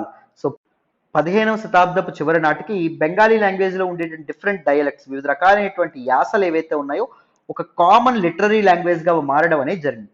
ఇప్పుడు తెలంగాణలో వాడేటటువంటి యాస, తెలంగాణ కూడా తెలుగే మాట్లాడతారు కానీ యాస వేరు, కానీ లిటరరీ లాంగ్వేజ్కి వచ్చినప్పటికీ మనకు ఒక కామన్ లాంగ్వేజ్గా ఉండడం అనేది జరుగుతుంది. అర్థమైందా? సో ఒక కామన్ క్యారెక్టరిస్టిక్తో ఉన్నటువంటి ఒక లిటరరీ లాంగ్వేజ్ అనేది ఎమర్జ్ అవ్వడం అనేది జరిగింది at the western part of the region. Bengal యొక్క వెస్టర్న్ పార్ట్, అదేంటి ప్రజెంట్ వెస్ట్ బెంగాల్ అని పిలుస్తాం. Thus, although Bengali is derived from Sanskrit, it passed through several stages of evolution. So ఇప్పుడు అర్థమైంది కదా, సంస్కృతం నుంచే మొదలైనప్పటికీ బెంగాల్ డిఫరెంట్ కల్చర్స్ యొక్క ఇన్ఫ్లుయెన్స్ అనేది బెంగాలీ మీద పడ్డం అనేది జరిగింది. డిఫరెంట్ స్టేజెస్ ఆఫ్ ఎవల్యూషన్ ఏదైతే ఉంటుందో దాటుకొని బెంగాలీ అనేది ఫామ్కి రావడం అనేది జరిగింది. Also a wide range of non Sanskrit words derived from a variety of sources including tribal languages, Persian, European languages have been part of the modern Bengali. Non Sanskrit words కూడా కొన్ని మనకి బెంగాలీ లాంగ్వేజ్ లో కనిపిస్తాయి. Tribal languages మనకి వివిధ తెగలకి జాతులకు చెందినటువంటి ప్రజలు మాట్లాడేటటువంటి భాషలు, వాళ్ళ తాలూకు యాసల నుంచి, పెర్షియన్ భాష నుంచి వచ్చినటువంటి కొన్ని పదాలు, యూరోపియన్ భాషల నుంచి వచ్చినటువంటి కొన్ని పదాలు, ఇవన్నీ మోడర్న్ బెంగాలీలో భాగంగా ఉండడం అనేది జరిగింది. చూడండి లాంగ్వేజ్ ఎలా ఇన్ఫ్లుయెన్స్ అవ్వడం అనేది జరుగుతుంది. కల్చరల్ ఇన్ఫ్లుయెన్స్ అంటాం, కల్చరల్ డిఫ్యూజన్ అని చెప్పి అంటాం. ఒక కల్చర్ యొక్క ఇన్ఫ్లుయెన్స్ వేరే కల్చర్ మీద పడితే దాన్ని కల్చరల్ డిఫ్యూజన్ అంటాం. Early Bengali literature may be divided into 2 categories. మొదట్లో ఎర్లీ బెంగాల్ లిటరేచర్ని మనం బెంగాల్ లిటరేచర్ ఏదైతే ఉంటుందో 2 కేటగిరీస్గా డివైడ్ చేయొచ్చు. One indebted to Sanskrit, of course Sanskrit నుంచి ఆవిర్భవించింది కాబట్టి ఒకటి సాంస్క్రిట్కి చెందినటువంటిది, and the other independent of it, సాంస్క్రిట్కి వేరేగా ఉన్నటువంటి ఇంకొక literary form. The first includes translations of Sanskrit epics, the Mangala kavyas, literally auspicious poems dealing with local deities, and bhakti literature such as the biographies of Chaitanya Deva, the leader of the Vaishnavi Bhakti movement in Bengal. మీకు last క్లాస్లో మనం చైతన్య దేవ గురించి మాట్లాడుకున్నాం, గుర్తుందా? ఏ ప్రాంతానికి చెందినటువంటి వాడని? బెంగాల్ ప్రాంతానికి. సంస్కృతానికి చెందినటువంటి మంగళ కావ్యాస్, మహాకావ్యాస్ ఏవైతే ఉన్నాయో, ఆస్పీషియస్ పోయమ్స్ ఏవైతే ఉన్నాయో, లోకల్ డీటీస్కి సంబంధించినటువంటి స్థానికమైనటువంటి దేవతలకు సంబంధించినటువంటి సంస్కృత కథలు ఏవైతే ఉన్నాయో వాటిని అనువదించేవాళ్ళండి. That is first form of Bengali literature which is indebted to Sanskrit. అర్థమైందా? Second includes Nath literature such as the songs of Mainamati and Gopichandra, stories concerning the worship of Dharma Thakur, in fairy tales, folk tales and ballads అండి. So second ఏంటి? Nath literature అని చెప్పి అంటున్నారు. ఒక one is related to Sanskrit, second one is Nath literature such as poets like Mainamati and దాంతోపాటు గోపీచంద్ర, వీళ్ళు రాసినటువంటి పాటలు అండ్ వీళ్ళు రాసినటువంటి గీతాలు, పోయమ్స్, పద్యాలు అండ్ స్టోరీస్ రిగార్డింగ్ ధర్మ ఠాకూర్ అనేటటువంటి లోకల్ డీటీకి వర్షిప్ చేయాలని చెప్పేటటువంటి కథలు అండ్ ఫెయిరీ టేల్స్, కట్టుకథలు, ఫోక్ టేల్స్, ఇవేవైతే ఉన్నాయో అందమైనటువంటి కథలు ఏవైతే ఉంటాయో వాటి రూపంలో సెకండ్ లిటరరీ ఫామ్ అనేది ఉండేదమ్మా. రిమెంబర్, ధర్మ ఠాకూర్ ఎవరైతే ఉన్నారో he is the God of justice అని చెప్పి అర్థం, రైట్? సో ఎక్కువగా బెంగాల్ ప్రాంతంలో ఈయన పూజిస్తూ ఉంటారు, లోకల్ డీటీ. నెక్స్ట్ చూడండి, మైనామతి, Gopichandra and Dharma Thakur. The Naths were ascetics who engaged in a variety of yogic practices. So Naths ఎవరైతే ఉన్నారో వాళ్ళు మొదలుపెట్టినటువంటి లిటరేచర్ నార్త్ లిటరేచర్ అని చెప్పి అండం అనేది జరుగుతుంది. వీళ్ళు సన్యాసులండి. చాలా యోగిక్ ప్రాక్టీసెస్ ఏవైతే ఉంటాయో వాటిలో వీళ్ళు పార్టిసిపేట్ చేయడం అనేది జరిగింది. This particular song, which was often enacted, described how Mainamati, a queen, encouraged her son Gopi Chandra to adopt the path of asceticism in the face of a variety of obstacles. So Gopi Chandra అనేటటువంటి వ్యక్తికి చాలా చాలా problems అనేవి వస్తాయి, చాలా చాలా సమస్యలు వస్తాయి. ఆ సమస్యలకి పరిష్కారంగా అతని తల్లైనటువంటి, అతని క్వీన్ అయినటువంటి, మహారాణి అయినటువంటి మైనామతి ఏం చెప్తుంది? గోపీచంద్రుడికి ఎస్కెటిజం, సన్యాసం తీసుకోమని చెప్పి అడ్వైజ్ ఇవ్వడం అనేది జరుగుతుంది. Dharma Thakur is a popular regional deity often worshipped in the form of stone or piece of wood.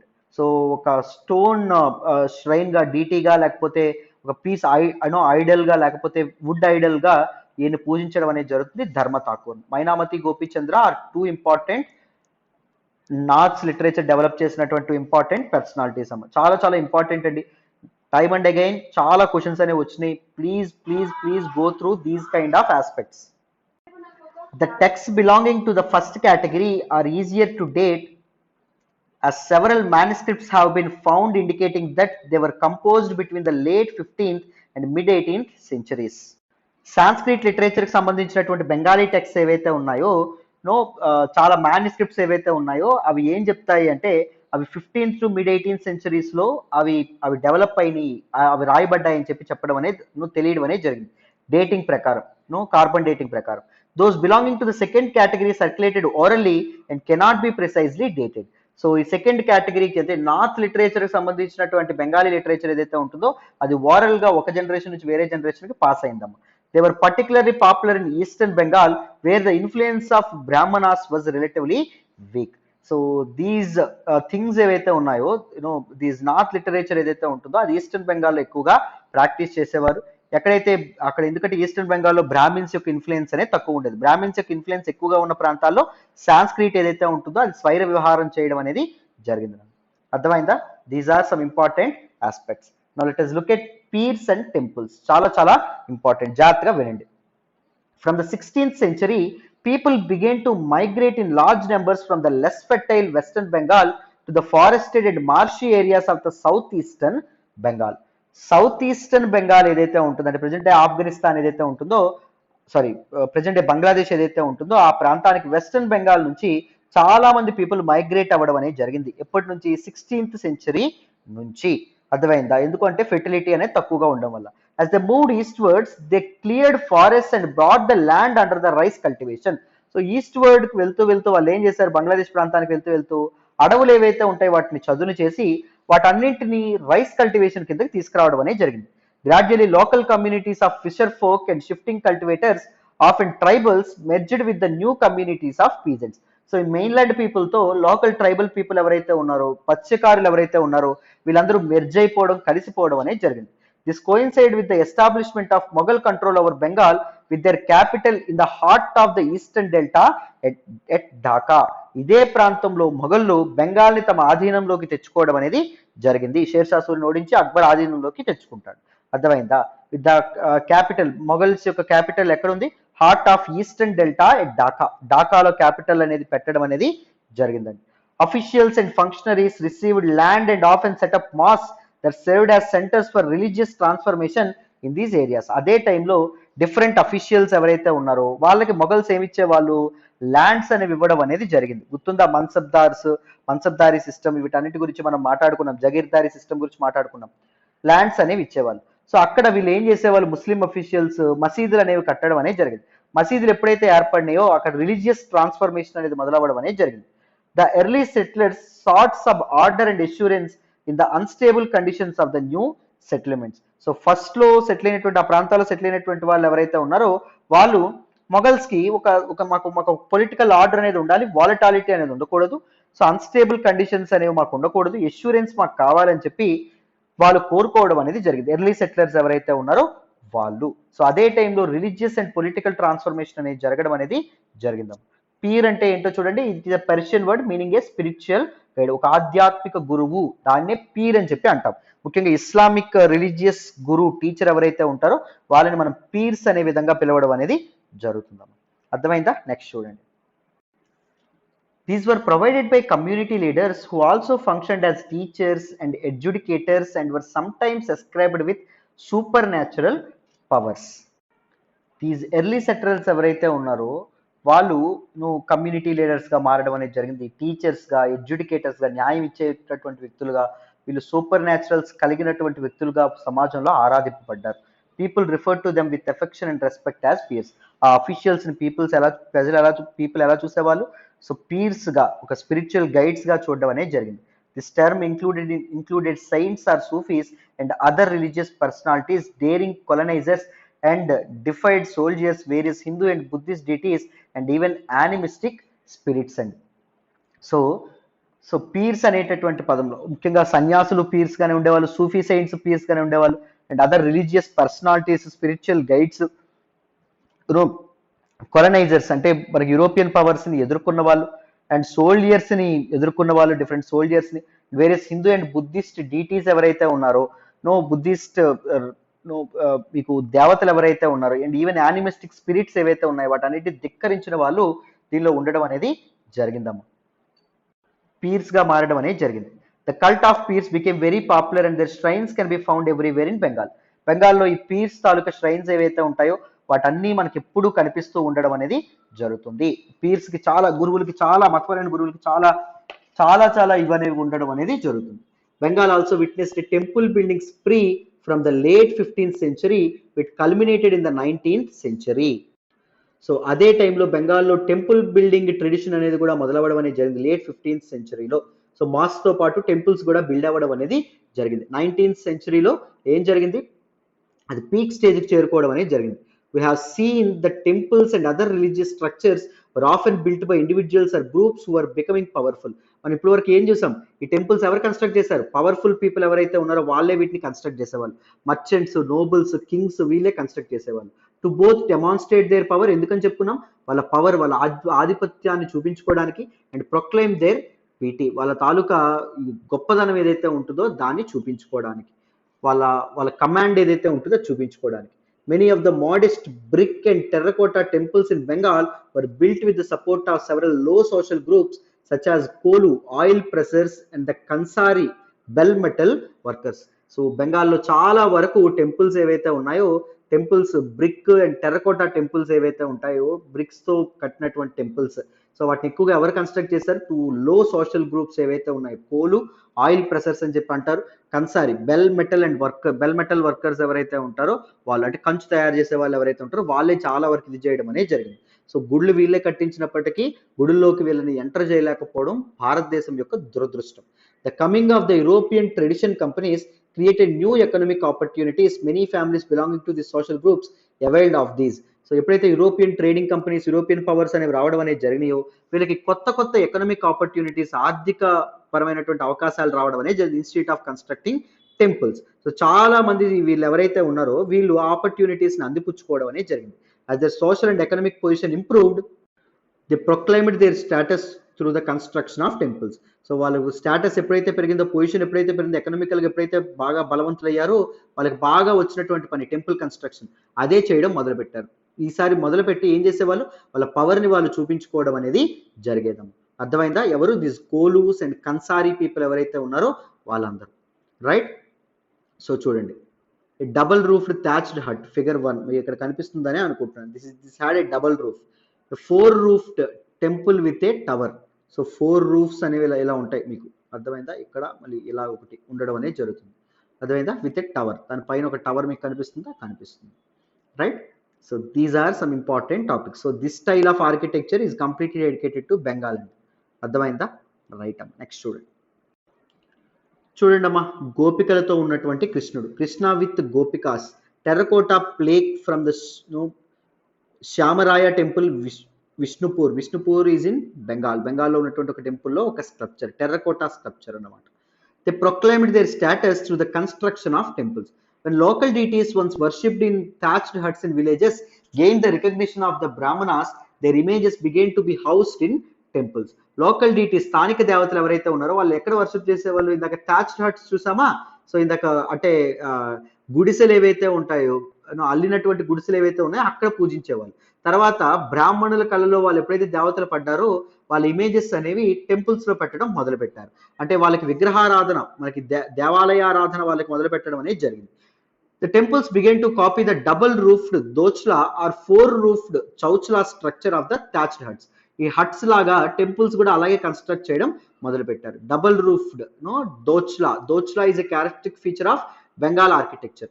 చౌచ్లా is also a characteristic feature of Bengal architecture. 4 roofed అయితే మనం చౌచ్లా అంటాం, డబుల్ రూఫ్డ్ అయితే దోచ్లా అని చెప్పి అంటాం.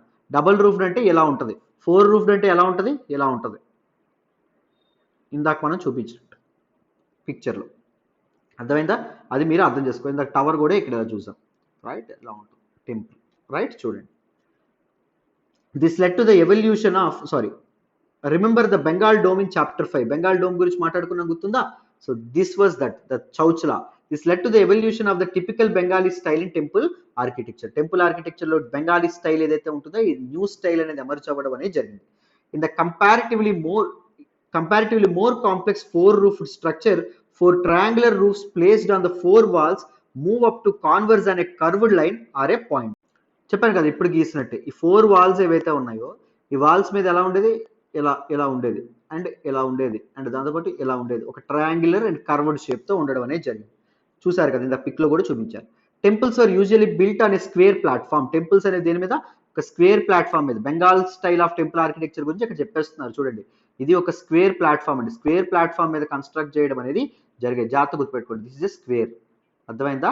జాగ్రత్త గుర్తుపెట్టుకోండి, రైట్? నా the interior was relatively plain. Interior ఏదైతే ఉంటుందో ప్లెయిన్ గా ఉండేది. But the outer walls of many temples were decorated with paintings. So outer walls మాత్రం పెయింటింగ్స్ తో డెకరేట్ చేయడం అనేవి ఉండేవి. Ornamental tiles or terracotta tablets. చూడండి, ఇలా టెర్రకోటా టాబ్లెట్స్ లేదా టెర్రకోటా ప్లేక్స్ ఏవైతే ఉన్నాయో, ఈ తాలూకు బల్లలు ఏవైతే ఉంటాయో అవన్నీ వేసేవాళ్ళండి బయట.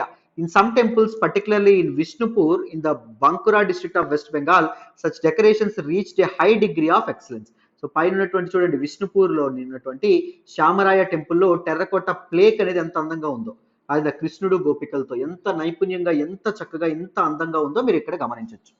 రైట్. అదే మనకి ఇక్కడ చూపించడం అనేది జరిగింది. This is Bengal style of temple architecture. So clarity వచ్చిందనే అనుకుంటున్నాను. నెక్స్ట్ చూడండి. సో ఫిష్ యాజ్ ఫుడ్, మనం డ్యాన్స్ గురించి, పెయింటింగ్స్ గురించి, టెంపుల్స్ గురించి, వీటన్నిటికీ డిఫరెంట్ ఫార్మ్స్ ఆఫ్ కల్చర్ గురించి మాట్లాడాం. మరి ఫుడ్ గురించి కూడా ఇక్కడ మనం మాట్లాడదాం. వినండి. Traditional food habits are generally based on locally available items of food.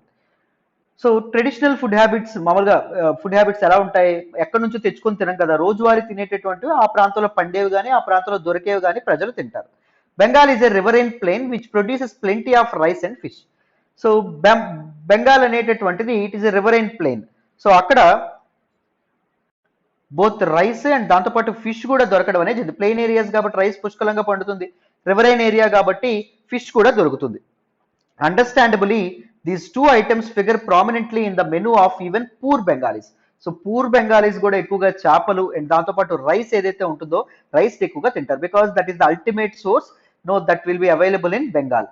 Fishing has always been an important occupation and Bengali literature contains several references to fish.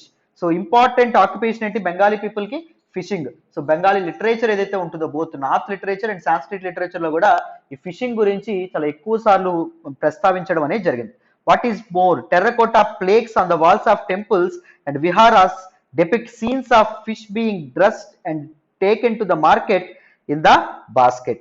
So even terracotta plaques ఏవైతే ఉన్నాయి, బలలు ఏవైతే ఉన్నాయి temple యొక్క walls మీద ఉండేటటువంటివి, and viharas Buddhist monasteries ఏవైతే ఉన్నాయో, అంటే rest houses ఏవైతే ఉన్నాయి, రెస్ట్ హాల్స్ ఏవైతే ఉన్నాయో దాని మీద కూడా ఫిషింగ్, అంటే ఫిష్ బీయింగ్ డ్రెస్డ్, అంటే ఫిష్ చేపలకు పొలుసు తీయడం, అండ్ దాంతోపాటు they are taken in to the market, basket కి వాటిని బాస్కెట్ లో వేసి మార్కెట్ కి తీసుకెళ్ళడం, ఇలాంటి పిక్చర్స్ కనిపిస్తాయి. ఇక్కడ చూడండి, fish being dressed for domestic consumption. ఈ టెర్రకోటా ప్లేక్ ఫ్రమ్ మనకి విశాలాక్షి టెంపుల్ అండి, అర్థమైందా? సో మనకి బెంగాల్లో ఉన్నటువంటి ఒక టెంపుల్లో ఇది మనకు కనిపించడం అనేది జరుగుతుంది. అంటే ప్రజల తాలూకు జీవన విధానాలు ఏవైతే ఉంటాయో అవి మనకి ఆ గోడల మీద దర్శనం ఇవ్వడం అనేది జరుగుతుంది. Brahmanas were not allowed to eat non-vegetarian food, but the popularity of fish in the local diet made the Brahmanical authorities relax this prohibition for Bengali Brahmins. బ్రాహ్మణులు ఎవరైతే ఉన్నారో వాళ్ళు నాన్ వెజిటేరియన్ ఫుడ్ తినకూడదు, మీ అందరికీ తెలుసు. కానీ ఇక్కడ లోకల్ డైట్ లో ఎక్కువగా మనకి ఏం కనిపిస్తుంటుంది, ఫిష్ అనేది ఎక్కువగా తింటా ఉంటారు, దట్ ఈస్ స్టేపుల్ ఫుడ్ అని చెప్పి మనం అనుకోవచ్చు. సో ఈవెన్ బ్రాహ్మణ్ అథారిటీస్ కూడా ఈ రెస్ట్రిక్షన్ రిలాక్స్ చేశారనమాట. బెంగాలీ బ్రాహ్మిన్స్ అయితే తినొచ్చు, ఫిష్ తినొచ్చు అనే విధంగా రూల్ అనేది పెట్టుకున్నారు. The Brihadharma Purana, a 13th century Sanskrit text from Bengal, permitted the local Brahmins to eat certain varieties of fish. Fish లో కొన్ని వెరైటీస్ తినే పర్మిషన్ అనేది బెంగాలీ బ్రాహ్మిన్స్ కి ఏది ఇచ్చిందండి, బృహధర్మ పురాణ ఇవ్వడం అనేది జరిగింది. It is 13th century Sanskrit text అమ్మ. సో ఇలాంటి ఇంపార్టెంట్ పాయింట్స్ అండి, ఈ టెర్మినాలజీ కానీ ఈ పుస్తకాలు కానీ వీటన్నిటి గురించి క్వశ్చన్స్ వస్తాయి.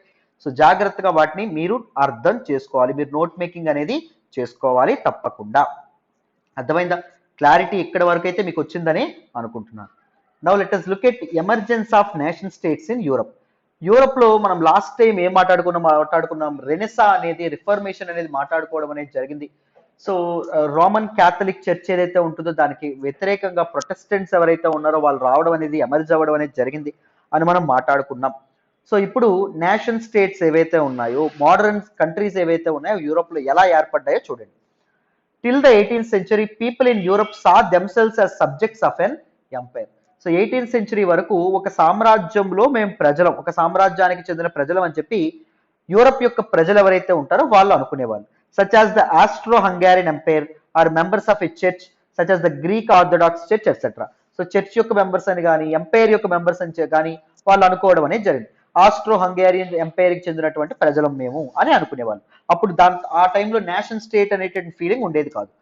ద లేట్ 18th century చివరి భాగంలో, అంటే 1780, 90లో people also began to identify themselves as members of a community that spoke a common language such as French or German. ప్రజలు ఎలా ఆలోచించారు, ఒకే భాష మాట్లాడుతున్నాం కాబట్టి మేమందరం ఒక కమ్యూనిటీకి చెందినటువంటి వాళ్ళం, మేమందరం ఫ్రెంచ్ మాట్లాడుతున్నాం కాబట్టి మేము ఫ్రెంచ్ వాళ్ళం, మేమందరం జర్మన్ మాట్లాడుతున్నాం కాబట్టి మేము జర్మన్ వాళ్ళం, అయితే మేము పలానా వేరే లాంగ్వేజ్ మాట్లాడుతున్నాం కాబట్టి మేము వేరే కమ్యూనిటీకి చెందిన వాళ్ళం అని ప్రజలు వాళ్ళకి వాళ్ళు ఒక సెట్ ఆఫ్ ఐడెంటిటీని ఏర్పాటు చేసుకోవడం అనేది జరిగింది with respect to their language.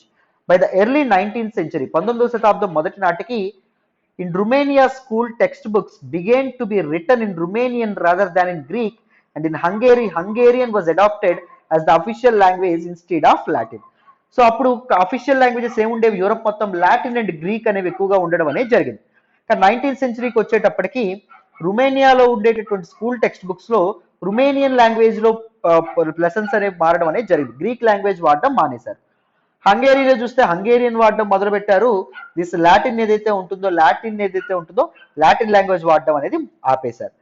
These and other similar developments created the consciousness among the people that each linguistic community was a separate nation. ఆ టైంలోనే లింగ్విస్టిక్ బేసిస్ మీద నేషన్స్ అనేవి డివైడ్ అవ్వాలి. Each linguistic community should be separated as a nation rather than belonging to a Austro Hungarian empire, అయితే ఇంకొక ఎంపైర్కి సంబంధించిన వాళ్ళని కాకుండా మనం ఒక సెపరేట్ కంట్రీగా ఏర్పడాలి అనుకున్నారు. This feeling was strengthened by the movements for Italian and German unification in the late 19th century అండి. సో అదే టైంలో ఇటలీ అనేది ఏర్పాటు అవ్వడం అనేది జరిగింది. ఇటాలియన్ మాట్లాడే వాళ్ళందరూ ఇటలీగా ఏర్పడ్డారు. జర్మన్ యూనిఫికేషన్ కూడా 19th సెంచరీలోనే జరగడం అనేది జరిగింది. జర్మన్ మాట్లాడే వాళ్ళందరూ జర్మనీ అనేటటువంటి ఒక నేషనల్ స్టేట్ గా మారడం అనేది జరిగింది. ఐరోపాలో నేషనలిజం అనేటటువంటి ఫీలింగ్, మేమందరం జాతీయవాదం అనే ఫీలింగ్. నేషనలిజం అంటే ఏంటి? The sense of belongingness to one nation. మేమంతా ఒక ప్రాంతానికి చెందినటువంటి వాళ్ళు, మేము ఒక భాష మాట్లాడుతున్నాం, మేమంతా ఒకరం అనేటటువంటి భావన ఏదైతే ఉంటుందో అది మనకి యూరోపియన్ పీపుల్లో మొదలవ్వడం అనేది జరిగింది according to their own regional languages అమ్మ. అర్థమైందా? క్లారిటీ వచ్చిందా? So this is all about this particular class. So డీటెయిల్డ్గా ఈ క్లాస్ అనేది మీకు అర్థమైందనే అనుకుంటున్నాను. నేను చెప్తున్నప్పుడు చక్కగా పక్కనే side by side note making అనేది చేసుకోండి. మీ ఓన్ వర్డ్స్ నేర్చుకోండి, రాసుకోండి. రివిజన్ ఫ్రెండ్లీగా ఉండాలి నోట్స్. అర్థమైందా? సో ఎన్నిసార్లు చక్కగా మీరు ఓపెన్ చేయగానే మీకు నేను చెప్పిందంతా కళ్ళ ముందు కనిపించేయాలి. మీ నోట్స్ చూడాలి. ఇంకోసారి మళ్ళీ క్లాసులు ఓపెన్ చేయకూడదు, అలా చూడాలి. ఎప్పుడో డౌట్ గట్టిగా ఉంటే అప్పుడే క్లాస్ ఓపెన్ చేయాలి. అర్థమైందా? సో సైడ్ బై సైడ్ మీ ఓన్ వర్డ్స్లో మీ తరహాలో నోట్స్ రాసుకోవాలి. మీ నోట్స్ని వేరే వాళ్ళకి ఎవరు గుర్తుపెట్టుకోండి. మీకు అర్థమయ్యేటట్టు కోడ్ లాంగ్వేజ్లో రాసుకోండి. మీకు మాత్రం అర్థమైతే సరిపోతుంది, ఇంకెవరికి అర్థం కావక్కర్లేదు. మళ్ళీ చెప్తున్నాను. Right, this is all about this particular class అమ్మ. మీకు నా ఎక్స్ప్లెనేషన్ వస్తున్నట్టు కీప్ లైకింగ్ అవర్ వీడియోస్, మీ ఫ్రెండ్స్తో షేర్ చేసుకోండి, అలా ఉందో కామెంట్ చేయండి. Thank you so much for all the support and all the love so far. Thank you so much నాన్న. ఓకేనా? మళ్ళీ నెక్స్ట్ క్లాస్లో నెక్స్ట్ లెసన్లో కలుద్దాం. బాయ్ అమ్మ.